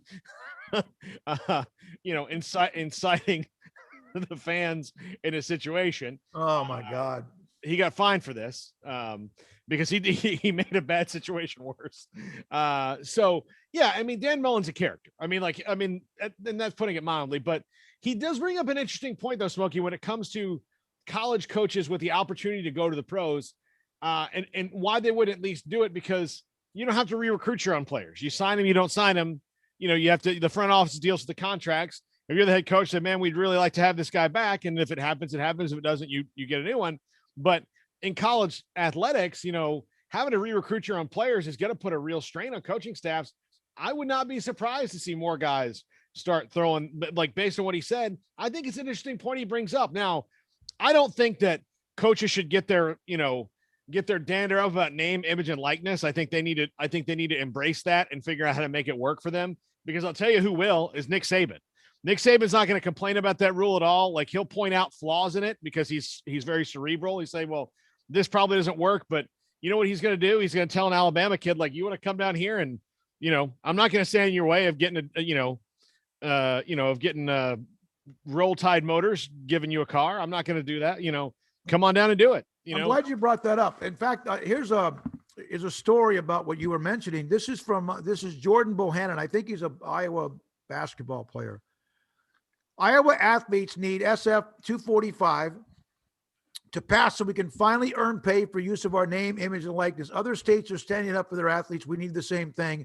Apparently, this is getting close to maybe being towards a vote in Iowa. Is that right? Well, it's been a bipartisan bill's been put up in Congress. But if they don't do it, either the whole nation, if states start to get this, and if they can get it done, isn't that a recruiting advantage? Yeah. Well, I mean, and again, the ruling's been made on all this. So either pass a law or get out of the way. But Anthony Gonzalez, who you remember played at Ohio State and the Indianapolis Colts, is a congressman from Ohio now. And he and a Democratic congressman or congressperson, I don't know who it is, but they co-sponsored a bill. It's a bipartisan bill that will pass, but it just needs to get, right now, everything is COVID related when it comes to the House. So when it comes to the floor, I'm sure here in the next couple of months, it'll pass, and then they won't have to worry about states passing their laws. They'll just have to they need to. I almost said it. Blank or get off the pot with that. Move on. Yeah. Craig just gave me this note. Oklahoma, the latest team to offer Conley Jr. to be. He's a sophomore now. Trey Wisner. Look, Trey, I'm just going to say that. I don't know if you're going to see this or not. Everybody else is just noise. That's just noise. Yes, they're prestigious schools with lots of history, and you'd be great anywhere you go, but where are you going to be the happiest? I would say it's where the happiest people are in America, and that's Tallahassee, Florida. That's a recruiting violation if we're doing their games or attached to doing their games. Well, yeah. So, no, I think it's awesome, and I think it's really awesome, and I hope that the pandemic lifts so that Trey can go to some of these places. And check them out and really experience it. I know recruiting is hard, but for me, I think what's really sad for this last two classes of kids is part of growing up and having those experiences is getting to go to, whether you're going to, North Texas, SFA, Ouachita Baptist, Louisiana Tech, and San Diego State, or it's Oklahoma, USC, Notre Dame, Florida, Georgia, those 5 trips to me are huge. That's a huge thing for your life. Even if you go someplace, you walk in the door, go, no, hell the hell with this place, I'm not coming here. It's still going to be an experience for you and your family, and I think that's important to help you grow as a person, to experience different places. Plus, now I think, especially when you're doing this recruiting over Zoom or virtual and all that stuff, you're going to see more transfers because of it, because, okay, who's the best coach on Zoom? Who's the best one who can do this? And then you get there and you're like, well, I don't really like it here. It may have nothing to do with the coach. It may have to just be like, I don't like the city. It's too far away, or, I don't like the school. It doesn't fit me. And then you're transferring, and I don't begrudge you for doing that, but because normally I would, but you've had to pick a school sight unseen. I know. Well, yesterday we had Charlie Broom on with Baylor men's tennis, and he was at Dartmouth. He was going to transfer, and he ended up coming to Baylor. He trusted it. He liked what he did. I'm sure talked to some other guys, came down to play at Baylor, never visited the campus. Yeah. And he's a grad transfer. So at least for a grad transfer, you better make that decision. If you've made that decision and you've got a year left, or 2 at most, for grad transfers, you've got a year left, make the decision and be strong with it. And you're just gonna have to grin and bear it. But if you're a freshman and get to campus and just don't like it, then what are you supposed to do? Hey, there's something happening with men's basketball. There's not breaking news, so they'll calm down. But Kansas is supposed to play tonight against Kansas State. All right. Mm-hmm. Now, any other time we would sit there and go, oh my God, they've got a 1 or 2 game lead. We know that they don't. We know that overall they are they're 9-5 in the conference. Do you know right now that they're just a game back of second place, even though Oklahoma is 4 games back, and so is Texas and West Virginia? Kansas is starting to put a little something together here. They will probably win tonight, be 10-5. Think about that. They're going to be 10-5 in the conference. They've played 6 more games than Baylor, who beat them handily. But they're kind of putting some things together here as they continue to play games. Yeah, look, they've got the best, they've got the best coach in the conference year in and year out most of the time. Bill Self's he's not a dummy. He's going to figure it out. And the other thing is, this Kansas team had to they just don't have what they normally have. So it's probably going to take him. He probably had to do more coaching finesse work than he's had to in the past. When you have, Dotson and Garrett and Doak out there, you can pretty much rely on your big 3. They don't have that this year, but they still have Kansas basketball players. I do have to tap the brakes a little bit. I looked at their last 5 games. They've won 4 times. They beat Kansas State at home. Okay. They lost by 12 at West Virginia. Their last 3 wins, they beat Oklahoma State at home, which is a nice win, but their last 2 wins have been against Iowa State. So, but the only way you can gain confidence is with success, even if it's against somebody that might maybe, you can have false confidence, but the only way you learn how to win is by winning, right? Well, and so they'd have to get those wins any other year anyway. Yeah, no, they would. So they've 3 of those wins are against Kansas State, Iowa State. So that's not as much. I didn't really dig into the 5 games, but now that I have, and of course the win a little bit before that was TCU, but they got smoked by Tennessee, and then West Virginia beat them up pretty good as well. See what happens. They'll win tonight, and the next thing you know, They're 10-5 in the conference. Yeah. You know, they're 10-5 in the conference. Okay. All right. Tomorrow we're supposed to get Mac Rhodes at 420. We'll work on a couple of other things. Maybe Mickey come on with us a little bit as well. And we'll see, maybe by this time or by the time we get to the show tomorrow, things will be a little bit better. I think there's another day and a half or two where the weather won't be all that great, but it will get better. It doesn't seem like it could get much worse. Let's see, Paul, my temperature check right now. Let's see, where are we? 28 degrees. Yeah, 28 degrees. That's about as high as it's going to get until, well, quite frankly, until tomorrow about noon.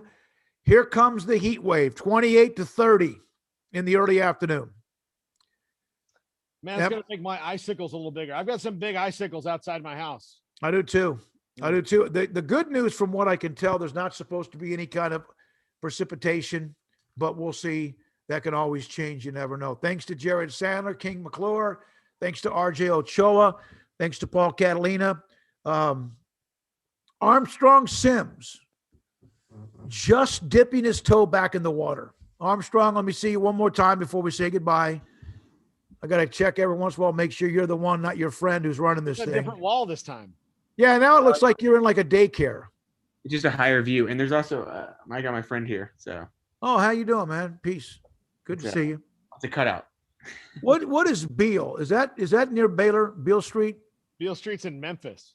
Okay. I have no idea. Is that where Elvis was born or something? That's the big, like that's like BB King, Beale Street and all that stuff. Yeah. No, it's not a real sign. It's just fake. Stocking. It looks like, what is that up above the green thing that looks like nunchucks or something? Are you talking about a frisbee? No, above the other side of you. Directly behind you. Next to the Beale. Oh, that's a broken inflatable sword. Oh, okay. All right. God. You were definitely in a college kid's apartment. I stalked you. Yeah. Of course. Over 2 months. What's your friend's name again? Well, this is Bryce, but he this is a cutout he made of himself. And you know how you go to basketball games and like the student section, cutouts of like Michael Jordan? Well, he made a cutout of himself and brought it and held it up. So. Kind of like how the stadiums do now, you know? I walked around at the Super Bowl before the game started. I saw Joe Gibbs and I saw Emmett and Mark Rippon. He asked me to go take a picture of him, send it to him. That was pretty cool. All right, Armstrong, thank you for being a part of it. He kind of earned, Paul, his tenure by just doing one show this week, and we'll see what we get tomorrow. Yeah. Are you bored out of your mind, Armstrong? Yeah, it was nice to do something today, you know? Yeah, I know. I can't imagine not doing all the other things we can't do, but then it'd be nice, but it allows us to blow out 3 or 4 hours, you know, to get ready for it and also do it as well. All right, Paul and Armstrong, thank you very much. Appreciate all of the sponsors who have been with us from start to finish. April the 6th, we appreciate all of them.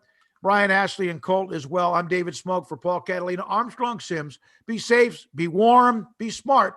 This is SicEm365.